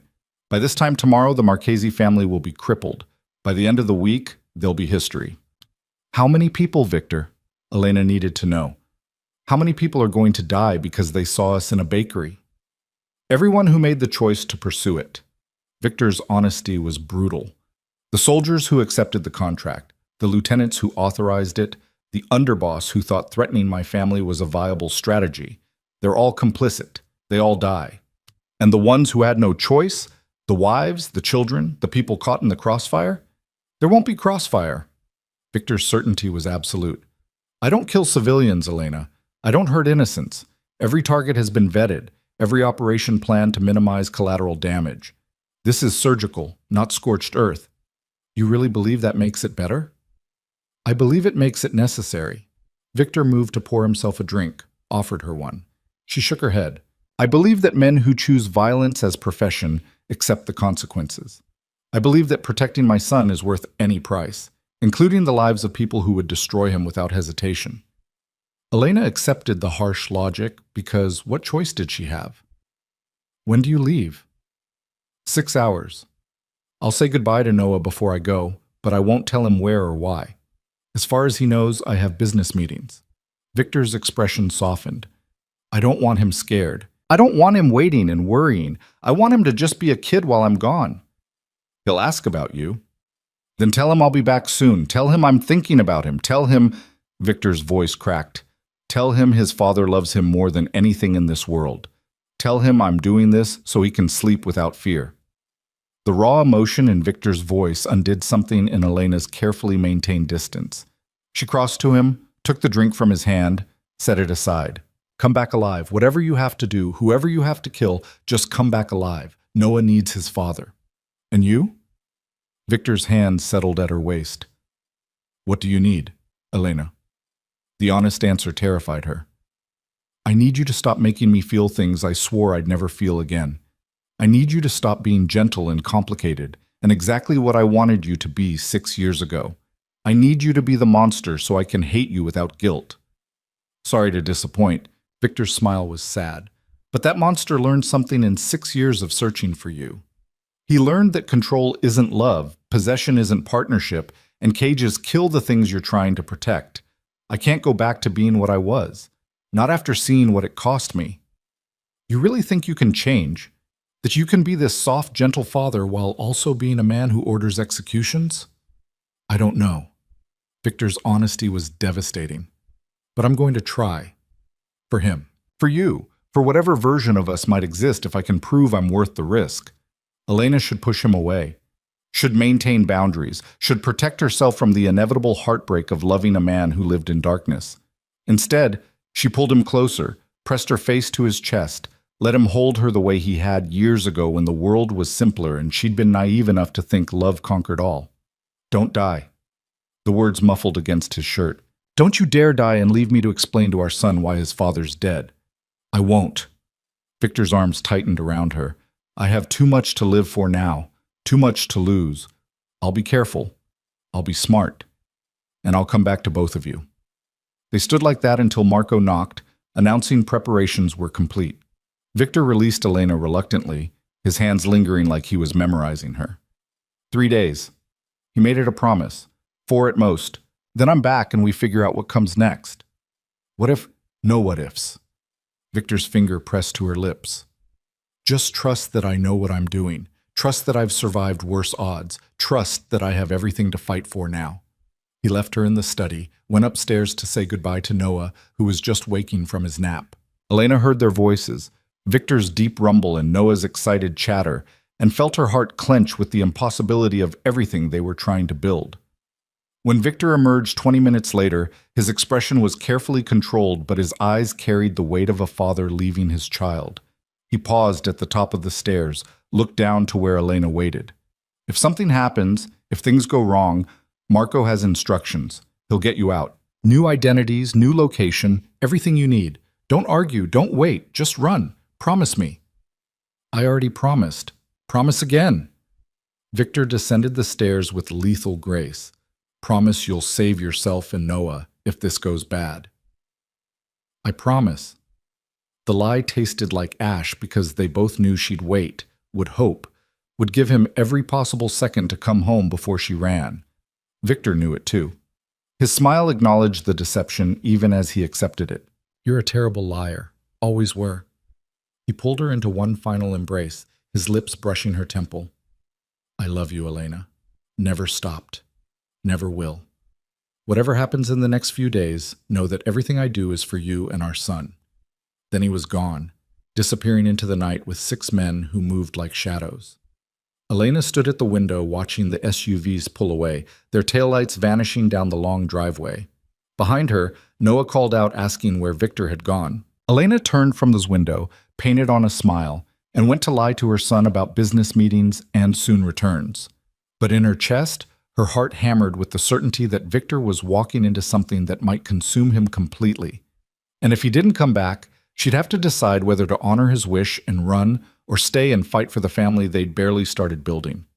Either way, nothing would ever be the same again. The first night without Victor felt like holding her breath underwater. Elena lay in the darkness, listening to Noah's peaceful breathing through the connecting door, hyper-aware of every sound in the enormous house. Footsteps in the hallway made her tense until she recognized Marco's distinctive gait during his security rounds. The wind against the windows sounded like threats. Every creak of settling wood became potential danger. She finally gave up on sleep around 3 in the morning, padding downstairs to find the kitchen already occupied. Marco sat at the counter with a tablet displaying multiple security feeds, a cup of black coffee steaming beside him.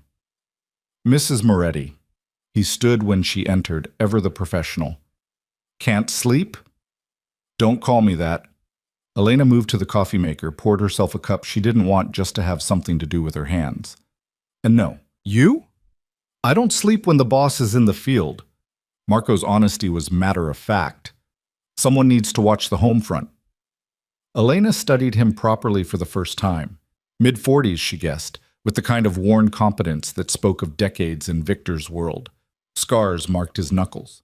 His eyes carried the particular alertness of someone always calculating exits and threats. How long have you worked for him?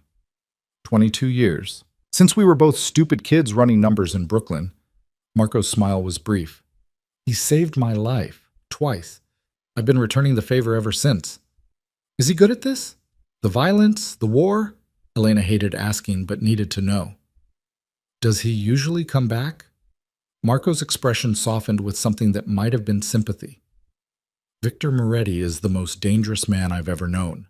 Not because he's brutal, plenty of men are brutal, but because he's smart, calculated. He doesn't take risks unless he's already planned 3 exits and has contingencies for his contingencies. In 22 years, I've never seen him lose when the stakes really mattered. And this time? Do the stakes matter? Lady, he's got a 5-year-old son who looks exactly like him and a woman he's been grieving for 6 years. These are the highest stakes of his life. Marco turned back to his surveillance feeds. He'll come home. He has to. That boy upstairs just became his reason for everything. Elena sipped her coffee, watching the security feeds cycle through different views of the estate. You think I'm wrong for keeping Noah from him all these years? It wasn't a question, but Marco answered anyway. I think you did what you thought was right to protect your kid. I also think you underestimated what it would do to Victor. He was a different man after you left. Harder, more reckless, like he had nothing left to lose. Marco's eyes found hers. Now he has everything to lose. That makes him either more dangerous or more vulnerable, depending on how you look at it. Which is it? Both. Marco's grin was sharp. That's what makes this interesting. They sat in companionable silence for a while, 2 people keeping vigil for the same man for entirely different reasons. Finally, Marco spoke again. He left instructions. If you're wondering. Instructions for what? For if things go bad, for if he doesn't make it back. Marco pulled up a different file on his tablet. New identities for you and Noah. Offshore accounts totaling $47 million. A house in New Zealand, another in Portugal, a third in rural Japan, completely untraceable. You could disappear so thoroughly that even his enemies would never find you. The numbers were staggering. He told me, before he left. Did he tell you the rest? Marco's expression went serious. That he's liquidating the violent parts of his empire? That he's been making arrangements to transition everything into legitimate businesses?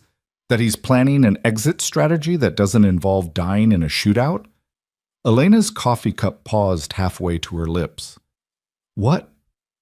He didn't want you to know yet. Didn't want you thinking it was manipulation or promises he couldn't keep. Marco shrugged. But you should know what he's willing to sacrifice for you and that boy. He's dismantling everything he built over 30 years. All the power, all the fear, all the influence that came from being the most dangerous man on the East Coast. He's walking away from it. For us?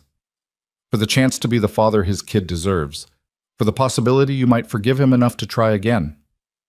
Marco's smile was sad. He knows he can't undo what he's been, but he's trying to become something different, even if it costs him everything he worked for. Elena felt something crack in her chest. He never said, of course not. Victor doesn't deal in promises anymore. He deals in action. Marco closed the tablet. But you should know, when he comes back, and he will come back, he's coming back different. Not soft, not weak, but different. A man choosing his family over his empire. The revelation sat heavy between them until Noah's voice called out from upstairs. Mama, where are you? Elena set down her coffee, moved toward the stairs. I'm here, baby. Just getting some water. She glanced back at Marco. Thank you for telling me. Thank him when he gets home. Marco returned his attention to the security feeds. I'll keep watching. You take care of the kid. The second day crawled past with agonizing slowness. Noah asked about Victor constantly, each question a small knife in Elena's composure. She deflected with half-truths about business meetings and important work, painted on smiles that felt like they might crack her face. Maria helped, keeping Noah occupied with baking projects and garden exploration, but nothing quite distracted him from his father's absence. When's Victor coming home? Noah asked for the dozenth time over lunch. Soon, baby. He said a few days. But how many is a few? Noah's logic was relentless. Is it 3, 4, 10? Probably 3 or 4. Elena pushed food around her plate. He'll be back before you know it. I miss him. The simple statement devastated her. He promised to teach me more about the horses, and he said we'd practice t-ball, and he was going to show me his old dinosaur books from when he was little. Elena's throat closed. Victor had made all these promises, had created expectations, had woven himself into Noah's world with terrifying speed. And now her son was experiencing what she'd tried to protect him from, the fear of losing someone, the vulnerability of caring about a person whose life was constantly at risk. He'll keep his promises. Elena hoped she wasn't lying. Victor always keeps his promises. That night she found Noah crying in his room, clutching the stuffed dinosaur Maria had given him. What if something bad happens to him, like what happened at the bakery? Elena climbed into bed beside her son, pulled him close. Victor is very careful and very strong. He knows how to stay safe. But people still got hurt at the bakery. Noah's tears soaked through her shirt. The nice lady who made my hot chocolate. She didn't get up, Mama. I saw her. The observation hit like a fist. Elena had tried to shield Noah from the worst of it, had covered his eyes and ears as best she could. But he'd seen. Of course he'd seen. Children saw everything. I know, baby. That was very scary. Elena kissed his hair, held him tighter. But Victor made sure we were safe, and now he's making sure we stay safe. That's what fathers do. They protect their families. Is that why he left? To protect us? Yes. The truth was easier than lies. He's making sure the bad people can't hurt us anymore. And when he comes back, we'll all be safer. Promise? Elena made promises she had no right making, whispered reassurances she couldn't guarantee, held her crying child, and prayed to nothing in particular that Victor was as good at violence as Marco claimed. The third morning brought a shift in the house's energy. Marco's tension was palpable when Elena came downstairs. The other guards moved with heightened alertness. Something had changed. What's happening? Elena demanded, following Marco into the study. He hesitated, clearly weighing how much to tell her. The Marchese underboss made a move last night, tried to rally what's left of his organization for a counterattack. It went badly for him. Badly how? Victor personally handled it. Marco's expression was grim. It's done. The Marchese family is finished, but there were complications. Elena's blood turned to ice. What kind of complications? The kind where Victor took a bullet. Marco held up a hand as Elena's world tilted. He's alive, already patched up and moving, but the injury changes the timeline. He's coming home today instead of tomorrow. Should be here by nightfall. Relief and terror warred in Elena's chest. How bad is the injury? Bad enough that he's limping and pissed off about it. Not bad enough to stop him from finishing the job. Marco's grim smile suggested approval. He's already started on the Costellos. They're scrambling to make peace before he does to them what he did to the Marcheses. What? How many people died, Marco? Elena needed to know. How many lives did Victor take in the last 3 days? Marco's expression went carefully neutral. You really want that number? Yes. 37 confirmed.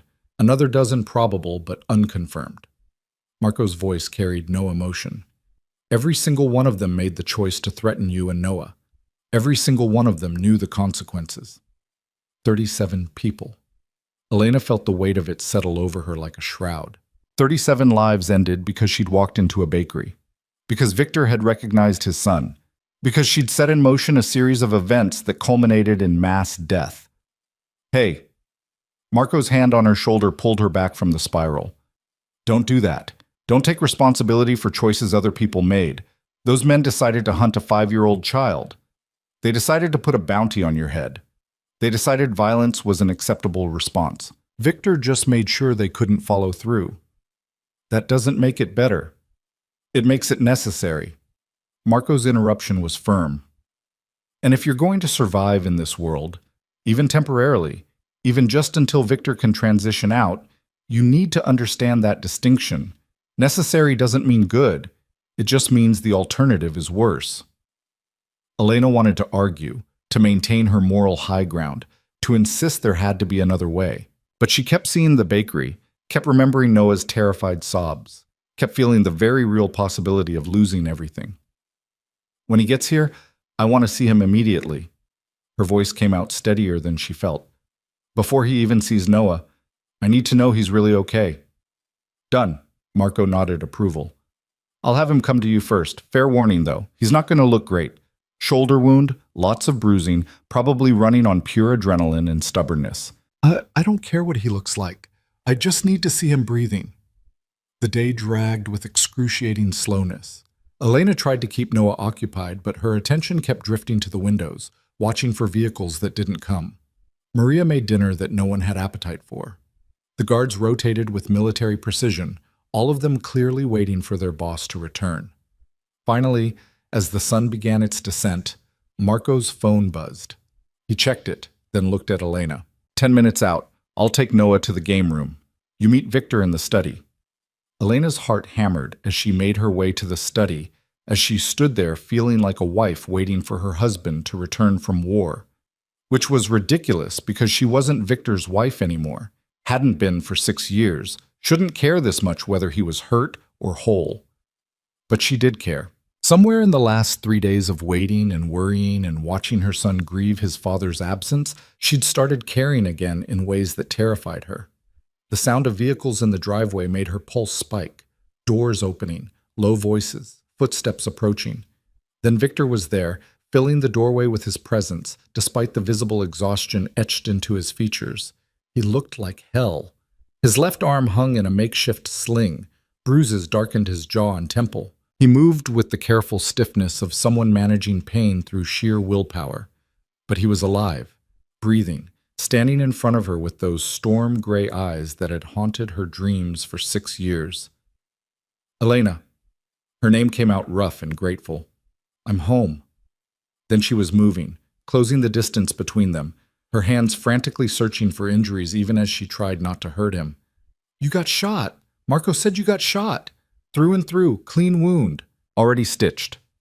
Victor caught her hand, stilled her frantic inventory. I'm okay. Sore and pissed off about the limp, but okay. You promised you'd be careful. I was careful. The other guy who tried to shoot me is dead. I'm just wounded. Victor's attempt at humor fell flat. This is careful in my world. Elena felt tears threatening and hated herself for them. Noah's been asking about you constantly. He cried himself to sleep last night. Victor's expression crumpled. I'm sorry. I tried to finish faster, tried to get home sooner, but the Marchese underboss made a last stand and he stopped himself. You don't need the details. I'm here now. Can I see him? In a minute. Elena's hands came up to frame his face, her thumbs tracing the bruises with heartbreaking gentleness. First, tell me the truth. Is it over? Are we safe? The Marchese family is gone, completely dismantled. Victor's certainty was absolute. The Costellos are begging for a truce. The Russians decided neutrality was smarter than confrontation, and I've put word out through every channel. Anyone who touches my family dies screaming. The message has been received. So we can leave. Go back to some version of normal. Victor's laugh was bitter. There's no going back, Elena. Not after this. But we can move forward. We can build something new. His hand settled at her waist, pulling her closer despite the pain it clearly caused him. I meant what I said before I left. I'm changing things. Transitioning out of the violent operations. Building legitimate businesses that Noah can inherit without blood on his hands. Marco told me about the exit strategy, about what you're willing to give up. He talks too much. Victor's smile was fond despite the criticism. But yes, I'm done with this life, or I will be once the transitions are complete. Another year, maybe 2, and I'll be nothing more than a businessman with a questionable past. And your enemies? They'll just let you walk away? They'll respect that I earned retirement, or they'll die trying to prevent it. Victor's shrug was casual despite the deadly promise. Either way, Noah grows up with a father who attends PTA meetings instead of conducting wars. The image was so absurd, Victor Moretti at a parent-teacher conference, that Elena almost laughed. You really think you can do that? Be normal? I think I can try. Victor's forehead pressed to hers. I think I'll fail spectacularly at parts of it. I think I'll always be too controlling, too protective, too willing to solve problems with violence.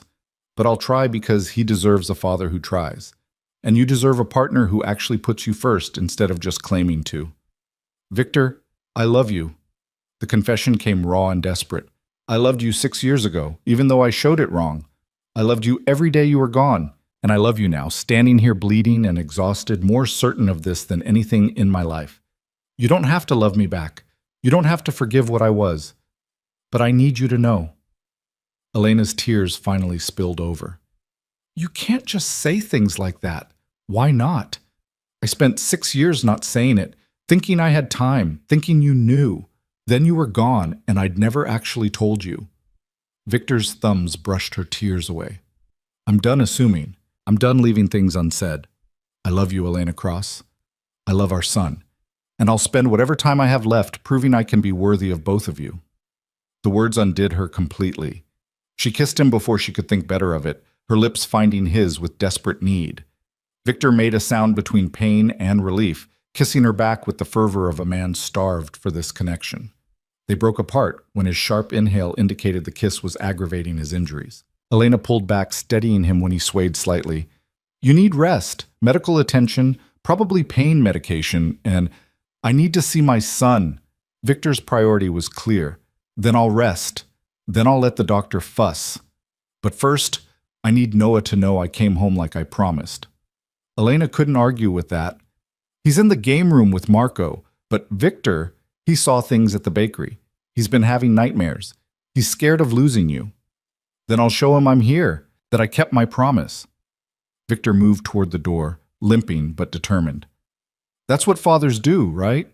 They come home. They keep promises. They show up even when it's hard. They found Noah building an elaborate block tower, his face serious with concentration. Marco saw them first, caught Victor's eye, then quietly excused himself. Noah. Victor's voice was soft. I'm back, champion. Noah's head snapped up. For a moment he just stared, taking in his father's battered appearance. Then he was moving, running across the room and launching himself at Victor with 5-year-old abandon. Victor caught him, despite the pain it clearly caused, lifting Noah with his good arm and holding him close. Hey, buddy. I missed you. You're hurt.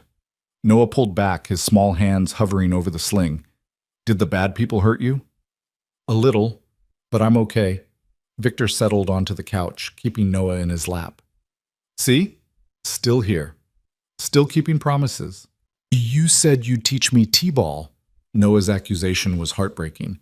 You said you'd come back soon and you were gone forever. 3 days isn't forever. It just felt long. Victor's hand smoothed Noah's hair. And I will teach you t-ball tomorrow, if my shoulder cooperates. If not, the day after. I'm not going anywhere, Noah. This is my home now. You and your mama are my home. Noah processed this with the seriousness of childhood. Mama said you were making us safe. Did you make us safe? As safe as I possibly can. Victor's eyes found Elena's over Noah's head. The people who wanted to hurt us can't anymore. We don't have to be scared. But you got hurt making us safe. Noah's logic was devastating. What if next time you don't come back? Then you'll remember that your father loved you more than anything. Victor's voice roughened. That he fought to protect you. That every choice he made was about keeping you and your mama safe. But Noah, I plan to come back every time. I plan to be here for t-ball and dinosaur talks and teaching you to ride horses. I plan to be the dad you deserve. Promise? I promise. Victor made the vow with absolute conviction. I'm not going anywhere. You're stuck with me. Noah seemed satisfied with this, settling against Victor's chest with the trust only children possess. I love you, Daddy. The word hit Victor like a physical blow. His arms tightened around Noah, his face pressing into their son's hair to hide the emotion wrecking his control. I love you too, champion. So much. More than I knew was possible. Elena watched them together. Her son and the man she'd run from, bound by biology and choice, and something that looked remarkably like healing. She saw Victor's future in that moment, saw the man he was trying to become reflected in Noah's adoring eyes. Later, after Noah was asleep and the doctor had examined Victor's injuries and pronounced them painful but not life-threatening, Elena found herself back in the study with the man who'd turned her world upside down twice now. Thank you, Victor's words were quiet, for letting me be his father, for giving me this chance, for not running when you could have. Where would I run to? Elena's honesty was simple. You were right. That life is over. The moment those bullets started flying, Everything changed. So what now? Victor's question held hope and fear in equal measure. We co-parent from separate rooms? We maintain polite distance while raising our son? We pretend the last 3 days didn't change anything? Elena moved to where he sat, careful of his injuries. No, we try. The words came easier than expected. We try to build something real, not like before, not you controlling and me feeling suffocated, but actual partnership, actual trust. We try to be parents together, and maybe, if we don't destroy each other in the process, we try to be more than that. More? Victor's hand found hers, fingers tangling together. As in, I might be willing to forgive you, might be willing to see if the man you're becoming is someone I could love again. Elena's smile was tentative. Might be willing to give us another chance, if you prove you meant everything you said about changing. I'll prove it. Victor pulled her closer until she was standing between his knees, his forehead pressed to her stomach. I'll prove it every day. I'll be patient when you need space. I'll be present when you need support. I'll be the partner you needed instead of the prison I became. And if you fail? Elena's hands settled in his hair. If you fall back into old patterns? Then you call me on it. You tell me I'm being a controlling bastard. You remind me that love isn't ownership. Well, Victor looked up at her, vulnerability naked in his eyes. You don't run. You fight. You give me the chance to do better before you give up on us. That's a lot of faith in someone who hurt you. You didn't hurt me by leaving. Victor's correction was gentle. You protected our son and yourself from a man who didn't deserve you. That was survival, not cruelty. I hurt myself by being too broken to see what I was doing until you were gone. Elena felt something shift in her chest. Forgiveness, maybe, or at least the possibility of it. I'm still angry. Good. Be angry. Victor's acceptance was complete. Be angry, be cautious, be skeptical of every promise I make. Just be here. Be willing to see if I can actually become someone worth trusting again. And Noah? How do we protect him from this world while you're transitioning out? Together. Victor's certainty was absolute. We show him both sides. You teach him compassion and empathy. I teach him strength and confidence. Together, we give him the tools to navigate a complicated world without being destroyed by it. That's optimistic. That's necessary. Victor stood carefully, ignoring his injuries to cup her face in his hands. Because the alternative, me doing this alone, you running scared, Noah growing up without both parents, that's not acceptable. So we try. We fail sometimes. We figure it out as we go, but we do it together. Elena leaned into his touch, let herself believe for just a moment that maybe this could work. You make it sound simple. It won't be simple. It'll be messy and complicated and probably disaster more often than success. Victor's smile was self-aware. But it'll be ours. Our family, our rules, our chance to do better than the broken things we came from. Through the window, Elena could see the first stars emerging in the darkening sky.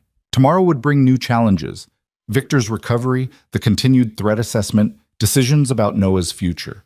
But tonight, they had this: fragile peace, tentative trust, the possibility of building something real from the wreckage of everything they'd broken. Stay with me tonight. Victor's request was vulnerable. I'm not asking for anything except not being alone. I just want you close. Want to know you're safe. Want to wake up and have you be the first thing I see. Elena knew she should maintain boundaries, should protect her heart, should be smart about this reconciliation that might implode spectacularly. Instead, she took his hand and led him upstairs, helped him navigate the stairs despite his protests, settled him into bed with careful attention to his injuries. She lay beside him in the darkness, careful not to jostle his wounded shoulder, listening to his breathing even out as exhaustion finally claimed him. His hand found hers under the covers, fingers tangling together with desperate need. I'm here. She whispered the promise into the darkness. I'm not running. We'll figure this out together. Victor's response was barely audible. Together. I like the sound of that. Elena lay awake long after he fell asleep, watching this complicated man who'd killed for them, who'd been willing to die for them, who was trying so hard to become someone worthy of the family he'd never expected to have. Tomorrow would bring reality, the consequences of Victor's violence, the complications of their situation, the hard work of actually building trust from broken foundations. But tonight, they had this fragile piece, this tentative beginning, this chance to become something more than the sum of their mistakes. And for the first time in 6 years, Elena let herself hope that maybe, just maybe, they could actually make it work. Elena woke to sunlight streaming through unfamiliar windows and Victor's steady breathing beside her.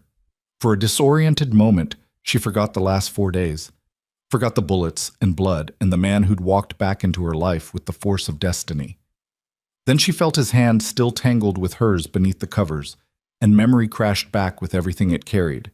She turned carefully to look at him. Even in sleep, Victor's face carried tension, his jaw tight with pain he refused to acknowledge while awake. The bruises had darkened overnight, purple and yellow blooming across his temple and cheekbone. His shoulder, heavily bandaged beneath the t-shirt someone had helped him into, made small movements that suggested even unconscious, his body registered discomfort. This was the man who'd killed 37 people to keep them safe. This was the father who'd held their son and made promises about t-ball and dinosaurs. This was the husband she'd run from and the partner she might be willing to try again with. All of it wrapped in one complicated, dangerous, heartbreakingly human package. "You're staring." Victor's voice was rough with sleep, his eyes still closed. "I can feel it." "How do you feel?" Elena's question encompassed more than physical pain. Victor's eyes opened, those storm-gray depths finding hers with startling clarity. "Like I got shot, beat to hell, and came home to find the two people I love most actually waiting for me. So pretty damn good, all things considered. You need pain medication. The doctor says a lot of things." Victor shifted carefully, wincing as the movement pulled at his shoulder. "Most of which I'm ignoring because I have a 5-year-old who's going to wake up any minute and want his father functional, not drugged." As if summoned, Noah's voice called out from the next room. "Mama? Victor?" Elena started to rise, but Victor caught her hand. "Let me. I need him to see I'm okay, that I kept my promise about coming home." She watched him lever himself upright with visible effort, his jaw clenching against pain he refused to show. Then he was moving toward the connecting door, opening it to find Noah standing there in dinosaur pajamas, hair sticking up in every direction. "Hey, champion." Victor's smile transformed his battered face. "Sleep okay?" Noah studied his father seriously, taking in the bruises and the careful way Victor held himself. "You're still hurt." "A little, but I'm still here, still ready to teach you about horses and t-ball and anything else you want to learn." Victor knelt slowly, bringing himself to Noah's level despite the obvious pain. "I promised I'd come back, remember? And I keep my promises." Noah launched himself into Victor's arms with the fearlessness of childhood, nearly knocking him backward. Victor caught him with his good arm, held him close, buried his face in their son's hair with an expression of such raw love that Elena felt her throat tighten. "I was scared you wouldn't come back." Noah's confession was muffled against Victor's chest. "Mama said you would, but I was still scared." "I know, buddy. Being scared is okay. It means you care." Victor pulled back enough to meet Noah's eyes. "But I need you to know something important. Are you listening?" Noah nodded solemnly. "I will always come back to you. Always. No matter what happens, no matter how hard it gets, I will fight my way back to you and your mama. That's what family means. We don't give up on each other." Victor's thumb brushed Noah's cheek. "You understand." "Like the velociraptors, they never left their pack behind." Victor's surprised laugh was genuine. "Exactly like the velociraptors. We're a pack now, the three of us. And packs stick together." The simple analogy seemed to satisfy Noah's 5-year-old logic. He wriggled free from Victor's embrace, his attention already shifting with childhood's remarkable resilience. "Can we have pancakes? The chocolate chip ones?" "Absolutely. Let's go see what Maria can make happen." Victor stood with visible effort, offering his hand to Noah, then extending his other to Elena. "Come on, Family breakfast before the day gets complicated. Elena took his hand, let herself be pulled into this fragile new dynamic. The three of them made their way downstairs together, Noah chattering between them about dinosaurs and horses and all the things he wanted to do now that Victor was home. Maria had breakfast ready as if she'd anticipated their arrival. Chocolate chip pancakes for Noah, eggs and toast for the adults, coffee strong enough to strip paint. She fussed over Victor's injuries with the authority of someone who'd clearly patched him up before, insisting he take at least mild pain medication before attempting anything strenuous. "The boy needs his father functional, not heroic," she scolded when Victor tried to refuse. "Take the pills. They won't make you useless, just less likely to pass out from pain." Victor accepted the medication with surprising grace, shooting Elena a look that suggested Maria was one of the few people who could boss him around successfully. The domesticity of it all, the breakfast, the gentle scolding, the easy rhythm of family morning, felt surreal after days of violence and fear. They were finishing breakfast when Marco appeared in the doorway, his expression serious. "Boss, we need to talk, privately." Victor's transformation was immediate, the gentle father disappearing behind the crime lord's mask. "Give me 10 minutes. It's urgent." 10 minutes. Victor's tone brooked no argument. He turned back to Noah, forced his expression to soften. "Hey, champion. How about you go with Maria to feed the horses while I handle some boring business stuff?" Noah's disappointment was visible, but he nodded, already sliding from his chair. "You'll come find me after? You promised to teach me about Comet." "The second I'm done. I promise." Victor watched Noah leave with Maria, then stood carefully. "Elena, you should hear this too. Whatever's happening affects all of us." In the study, Marco wasted no time on pleasantries. The Costello family sent an emissary. They want to negotiate terms. "Terms for what?" Elena asked before Victor could respond. "For not dying." Marco's bluntness was matter of fact. They saw what happened to the Marcheses. They're smart enough to know they're next if they don't make peace. Victor settled into his chair with visible relief, his shoulder clearly bothering him more than he'd admit. "What are they offering?" "Complete withdrawal from all disputed territories, formal recognition of your claim to the waterfront operations, and a guarantee of non-interference with your family." Marco's expression suggested skepticism. "It's a good offer, almost too good, which means they're desperate." Victor's smile was sharp. "What do they want in exchange?" "Mercy. They want assurance you won't dismantle them the way you did the Marcheses. They're willing to become subordinate rather than extinct." Elena watched this discussion of power and territory like she was observing a foreign language. These were decisions that would impact lives, families, entire criminal organizations. And Victor was making them from a study in his home, wounded and exhausted, but still commanding absolute authority. "What are the risks?" Victor's question was directed at Marco, but his eyes found Elena's, clearly aware she was processing all of this. "They could be buying time, could be planning a move once you're recovered, could be genuine fear making them smart." Marco shrugged. "Your call, boss. But for what it's worth, I think they're sincere. You scared the hell out of everyone. They know you'll burn them all down if they threaten your kid. Then we accept their terms with conditions." Victor's decision was immediate. Full withdrawal, public subordination, and they send their children to neutral boarding schools as insurance.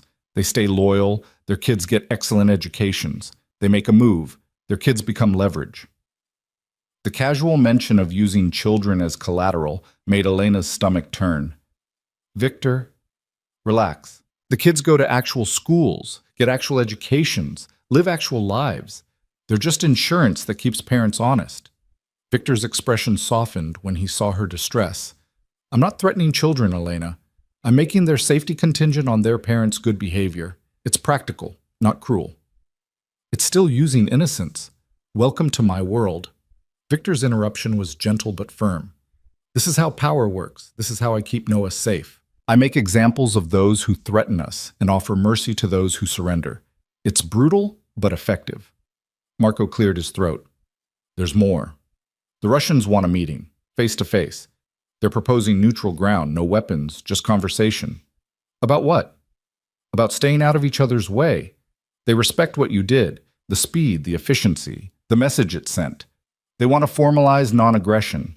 Keep their operations separate from yours. Marco's expression suggested approval. It's smart diplomacy from their perspective. Victor leaned back in his chair, clearly calculating angles and risks. Set it up. Public location, daylight, my terms on security protocols. If they're genuine about peace, they'll accept the conditions. And if they're not genuine? Elena couldn't help asking. Then they die, and we move on to the next problem.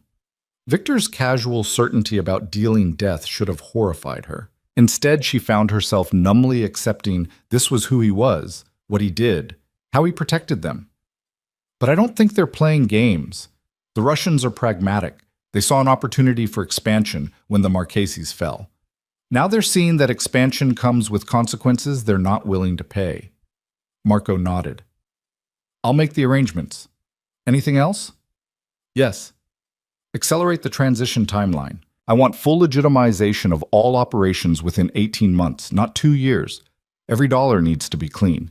Every business needs to be defensible in daylight. Victor's eyes found Elena's again. I meant what I said about walking away. I'm done with this life. I just need time to do it right. 18 months is aggressive, Marco warned. Some operations can't be unwound that fast without losing massive value. Then we lose value. I don't care. Victor's interruption was absolute.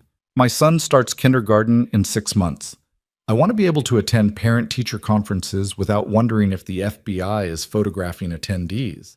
I want to take him to t-ball games without armed guards. I want a life where the biggest threat is playground bullies, not rival crime families. Make it happen. Marco's expression softened with something that might have been pride. On it, boss. Anything else? Yeah, take the rest of the day off. You've been running security solo for 3 days. Get some sleep. That's an order. After Marco left, silence filled the study. Elena stood at the window, processing everything she'd just heard, trying to reconcile the brutal efficiency with which Victor dismantled threats against the gentle father who'd promised their son pancakes and dinosaur discussions.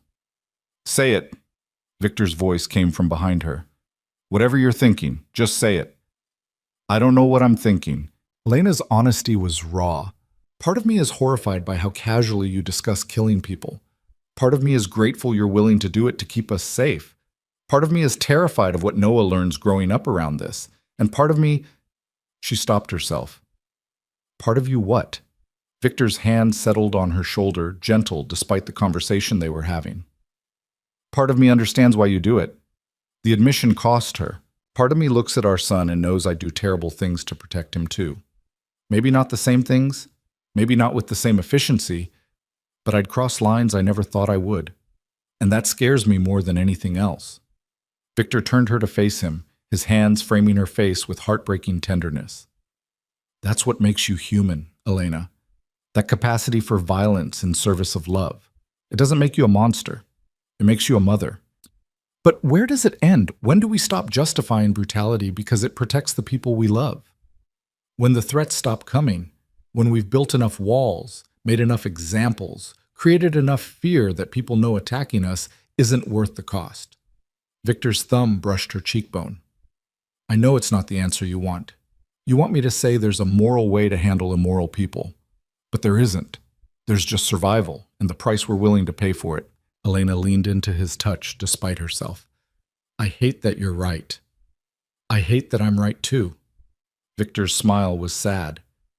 But I'd rather be right and have you both safe than be noble and bury my family.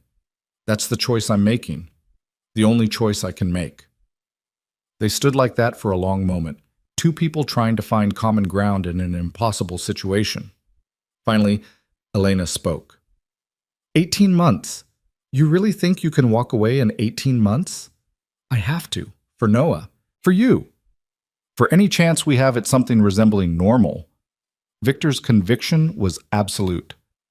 I've spent 30 years building this empire. I can spend 18 months dismantling it if it means my son doesn't inherit my sins.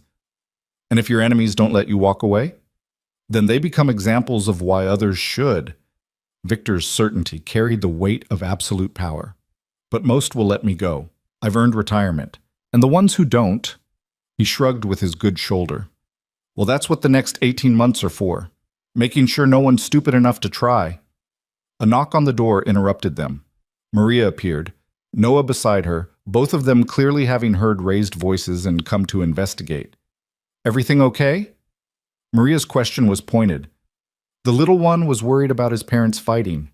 Victor immediately dropped to one knee, ignoring the pain it caused. "Hey, champion. Mama and I weren't fighting. We were just talking about grown-up stuff. Sometimes grown-ups talk loud when they're working through problems. It doesn't mean we're mad at each other." Noah studied them both seriously. "Are you sure? 'Cause my friend Tommy's parents talked loud, and then his dad moved away." The innocent observation hit like a physical blow. Elena saw Victor flinch, saw the fear flash across his face that Noah might think he was leaving. "I'm not going anywhere." Victor's promise was fierce. "I told you, we're a pack. Your mama and I are figuring out how to be the best pack we can be. That means sometimes we disagree or talk through hard stuff, but it doesn't mean anyone's leaving. Understand?" Noah seemed satisfied, his attention already shifting. "Can we see Comet now? You promised." "I did promise." Victor stood with Elena's help, shot her a look that was equal parts apology and gratitude. "Let's go meet him properly." The four of them made their way to the stables, Victor and Elena walking close together while Noah raced ahead with Maria following at a more sedate pace. The afternoon sun was warm, the estate grounds peaceful in ways that belied the violence of the last few days. At the stables, Victor introduced Noah to Comet with the patience of someone who genuinely loved teaching. He showed their son how to approach the young horse, how to read his body language, how to offer treats with a flat palm. Elena watched this lesson in respect and awareness, seeing how Victor's worldview translated even to animal interaction. Understand your environment, read the signals, approach with confidence, but never arrogance. "He likes you." Victor's hand covered Noah's as they both stroked Comet's nose. "Animals can sense good hearts. Comet knows you're gentle." "Like Mama." Noah's observation was simple. "She's gentle too." "She is. That's where you get it from." Victor's eyes found Elena's over Noah's head, carrying weight that had nothing to do with horses and everything to do with the complicated dance they were navigating. "You got my eyes and your mama's heart, best of both worlds." They spent the afternoon in surprising normalcy, teaching Noah about horses, walking the estate grounds, having dinner together as Maria fussed over Victor's injuries and insisted he actually rest. Noah fell asleep early, exhausted from the emotional roller coaster of the last few days, leaving Elena and Victor alone on the terrace as the sun set. "Thank you." Victor's words broke the comfortable silence. "For today. For letting me be his father. For not running when you had every reason to." "I told you, there's nowhere to run to anymore." Elena's response was automatic but not entirely true. She could have run, could have taken Victor's money and new identities and disappeared. The fact that she'd stayed meant something she wasn't quite ready to examine. "You could have run. You chose to stay." Victor's correction was gentle. "There's a difference, and I'm grateful for it." Elena turned to face him, this complicated man who'd destroyed her world and rebuilt it in the same breath. "What happens now? We just keep pretending this is normal? Keep building this weird family dynamic while you wage war on everyone who threatens us?" "We stop pretending and start building." Victor's hand found hers on the railing. "We make decisions together. We set boundaries and expectations. We figure out what this family looks like when it's not running on crisis and adrenaline. And your world, the violence, the enemies, the constant threat, becomes background noise while I transition out. You and Noah are foreground. You're primary. Everything else is just logistics I'm handling." Victor pulled her closer, mindful of his injuries. "I meant what I said about legitimizing everything, about walking away, about being the father Noah deserves and the partner you needed." Pretty words again, but Elena's protest was half-hearted. "True words." Victor's forehead pressed to hers. "I love you, Elena. I loved you badly before, loved you wrong, loved you in ways that hurt instead of helped. But I'm learning, I'm trying, and if you give me the chance, I'll spend the rest of my life proving I can love you right." Elena felt her carefully maintained distance crumbling. "What if I can't forgive you? What if too much has happened, too much water under too many burned bridges?" "Then we build new bridges." Victor's acceptance was complete. "We don't erase the past. We learn from it. We do better. We become people who deserve the family we're trying to build. You make it sound possible. It is possible. Difficult, complicated, messy as hell, but possible. Victor's smile was self-aware. We're both broken people trying to raise a whole child. That's terrifying and beautiful, and exactly what millions of parents do every day. We're just doing it with more armed guards and former crime lords than most. The absurdity of it made Elena laugh despite everything. This is insane. This whole situation is completely insane. Welcome to my life. Our life. The insanity we're building together. Victor's kiss was gentle, seeking rather than demanding. But it's our insanity. We make the rules, we decide what family looks like. We choose each other or we don't, but either way, we do it honestly. Elena kissed him back, letting 6 years of distance and fear dissolve in the connection they'd never quite managed to kill. When they broke apart, breathless and wanting, she made a decision that terrified and exhilarated her in equal measure. Okay. Okay? Victor's confusion was visible. Okay, we try. We build this weird, complicated, slightly terrifying family. We figure out how to be partners instead of warden and prisoner. We give Noah both of us instead of forcing him to choose. Elena's hands fisted in Victor's shirt. But I have conditions. Name them. Victor's immediate acceptance showed how serious he was. First, you don't make decisions about Noah without me. No unilateral choices about his safety, his education, his future. We're partners or we're nothing. Agreed. What else? Second, you actually follow through on the transition. 18 months, Victor. I'm holding you to that. If you're still running criminal operations when Noah starts first grade, I'm gone. New identity, new country, completely disappeared. Victor's jaw tightened, but he nodded. Agreed. What else? Third, you let me have a life outside this estate. Friends, work, independence. I'm not your prisoner or your property. I'm your partner. That means I get autonomy. Elena's voice strengthened. I need to be more than just Noah's mother and your wife. I need to be me. What do you want to do? Victor's question held genuine curiosity. I don't know yet. Maybe finish my degree. Maybe start a foundation for women fleeing dangerous situations. I have experience there. Elena's smile was sharp. Maybe find a way to use your blood money for actual good in the world. I love that. Victor's enthusiasm was genuine. I love the idea of you taking everything ugly I've built and transforming it into something beautiful. That's exactly the kind of alchemy our family needs. Our family? Elena tested the words. That's still weird to say. Get used to it. Because we're building something here, Elena. Something imperfect and unconventional, but ours. Victor pulled her closer, his good arms solid around her waist. Noah gets both parents. You get partnership instead of prison. I get the family I never thought I deserved. We all get a second chance to do better than we did before. Over the next weeks, they fell into a rhythm that surprised Elena with its workability. Victor spent mornings with Noah, teaching him about horses, playing t-ball in the yard, building elaborate block towers that always ended in dramatic dinosaur attacks.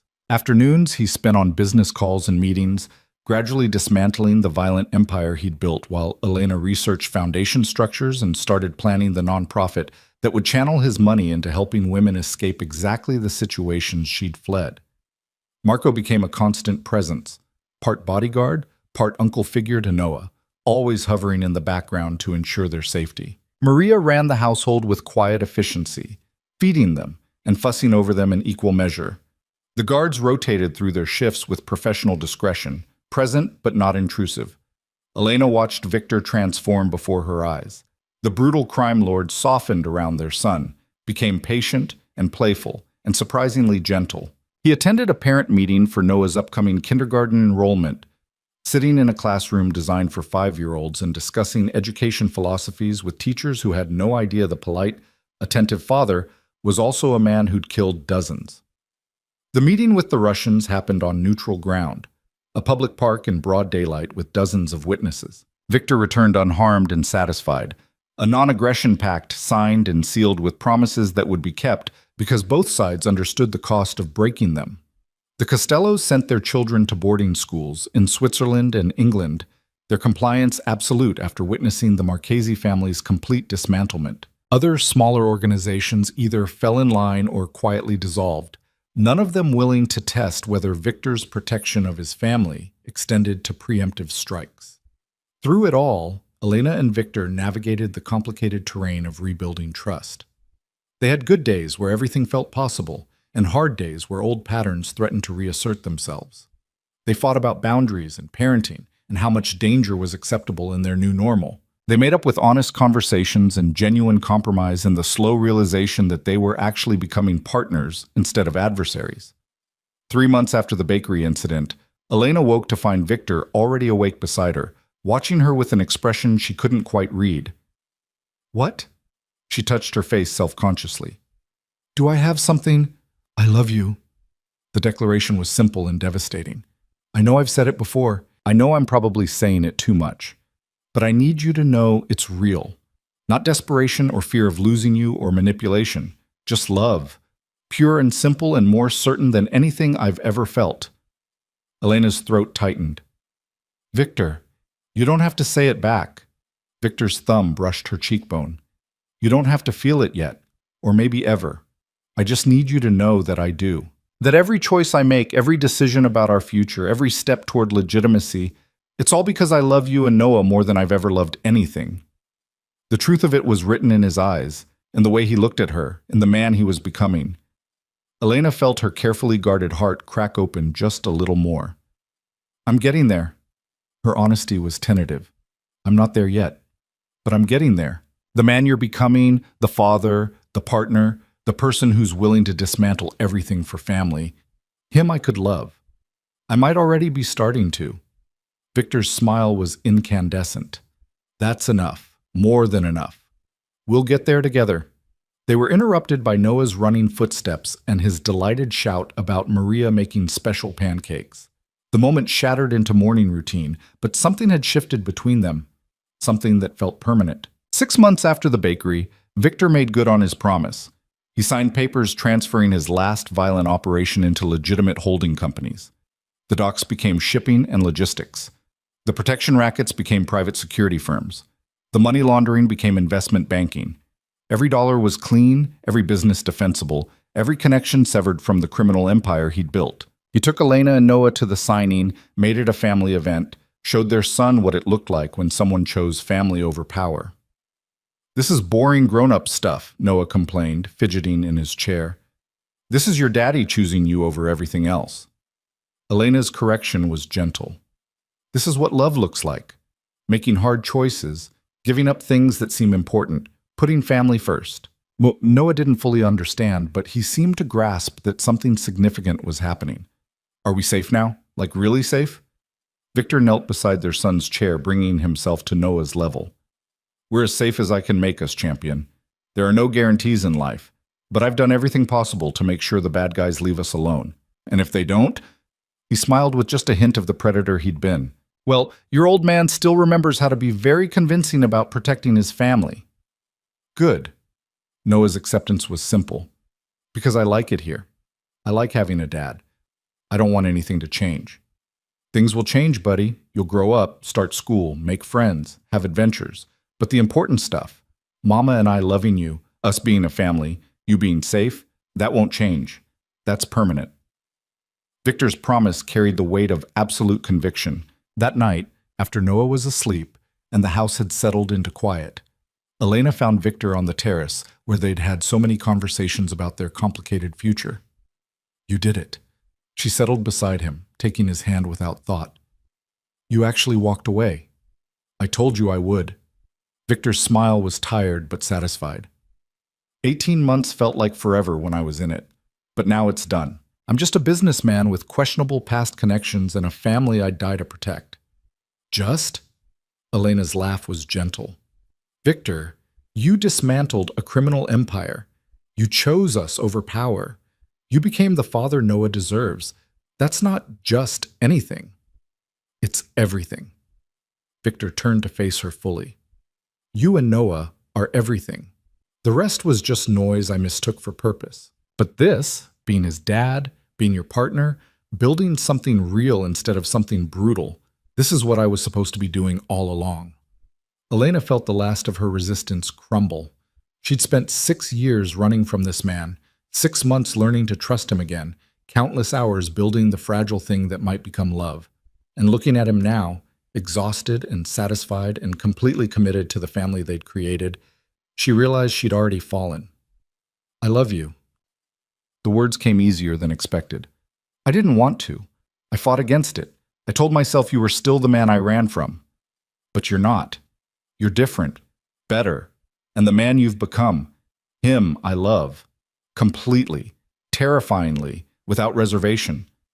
Victor's expression transformed, joy and relief, and something that looked like wonder flooding his features. Say it again. I love you. Elena's smile was tremulous. I love you, and I'm choosing to stay. Not because I'm trapped or scared or have nowhere else to go, but because us, Noah, this weird, complicated family we're building, this is where I want to be. Victor pulled her into his arms, kissing her with desperate tenderness, years of longing and hope and fear dissolving into certainty. When they broke apart, both breathless, he pressed his forehead to hers. Marry me. Again. Properly this time. With Noah standing beside us. With promises we actually keep and a future we build together. Victor's voice roughened with emotion. Be my wife, my partner, my family. Choose me the way I choose you every single day. Elena felt tears threatening and didn't fight them. Yes, but on one condition. Anything. We write our own vows, none of the traditional stuff about obeying or becoming one person. We promise to be partners, to choose each other, to fight for this family we're building. Elena's hands framed his face. We promise to be better than we were, even when it's hard. I can do that. Victor's smile was everything, promise and hope and absolute commitment. I can be better. I can be worthy of you. I can be the husband you need and the father our son deserves. I promise you that, Elena. On everything I am and everything I'm trying to become. They stood together on the terrace as night deepened, two broken people who'd found each other twice now, building something imperfect but real from the wreckage of everything they'd survived. Inside, their son slept peacefully, unaware that his parents were pledging their lives to each other and to him. Around them, the estate settled into quiet, guards rotating through shifts that were becoming more routine and less necessary as Victor's enemies learned that threatening his family meant certain destruction. The wedding happened 3 months later in the estate gardens, small and intimate with only the people who mattered. Noah served as ring bearer with the seriousness of someone entrusted with critical mission. Maria cried through the entire ceremony. Marco stood as Victor's best man, his expression proud despite his usual stoicism. Elena wore simple white, no veil, no pretense that this was some fairy tale beginning. They'd already had their fairy tale and watched it burn. This was something different, something harder won and more honest. This was two people who'd hurt each other choosing to try again with open eyes and realistic expectations. Victor's vows were everything he'd promised. I choose you, Elena, not because you're perfect or because this will be easy, but because you're you, strong and compassionate and willing to see past what I was to what I'm trying to become. I promise to be your partner, not your warden, to give you freedom, not a cage, to love you with actions, not just words, and to be the father our son deserves every single day for the rest of my life. Elena's response was equally honest. I choose you, Victor, not because I've forgotten the past or because I'm sure this won't sometimes be terrible, but because you've proven you can change, can grow, can become more than the violence you were raised in. I promise to be your partner, not your prisoner, to build with you, not just survive you, to love you completely while remaining completely myself, and to raise our son together, teaching him to be better than both of us. They exchanged rings, simple platinum bands that promised permanence without ostentation. When the officiant pronounced them married, Victor's kiss was tender and reverent, a man grateful beyond measure for the second chance he'd been given. Noah's delighted cheer broke the solemnity, his 5-year-old voice carrying across the garden.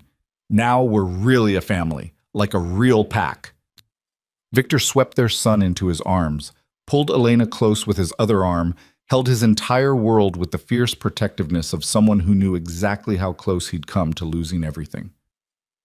Yeah, champion, we're really a pack now. All three of us together, exactly how it's supposed to be. The reception was equally small. Good food, simple dancing, speeches from Marco and Maria that made everyone laugh and cry in equal measure. As the sun set and guests began filtering out, Elena found herself alone with Victor and Noah, the three of them sprawled on a blanket in the garden watching stars emerge. Mama, Noah's sleepy voice drifted up. Are you happy now? The question hit deeper than a 5-year-old could possibly intend. Elena looked at her son, at the man who'd become her husband again, at the life they'd built from impossible circumstances. She thought about this bakery where it all started, the bullets that should have ended them, the choices that had led them here. Yeah, baby, I'm happy. The truth of it settled over her like grace. I'm really, truly happy. Good, Noah yawned, already drifting toward sleep between his parents. 'Cause I'm happy too. I got a mama and a daddy and horses and everything. Victor's hand found Elena's across their son's sleeping form, fingers tangling together in the darkness. No words were necessary. They'd both traveled impossible distances to arrive at this moment, this peace, this family, this love that had survived everything thrown against it. Above them, stars wheeled in their ancient patterns, indifferent to human struggle and triumph. But here, in this garden with her family, Elena felt the weight of 6 years lift completely.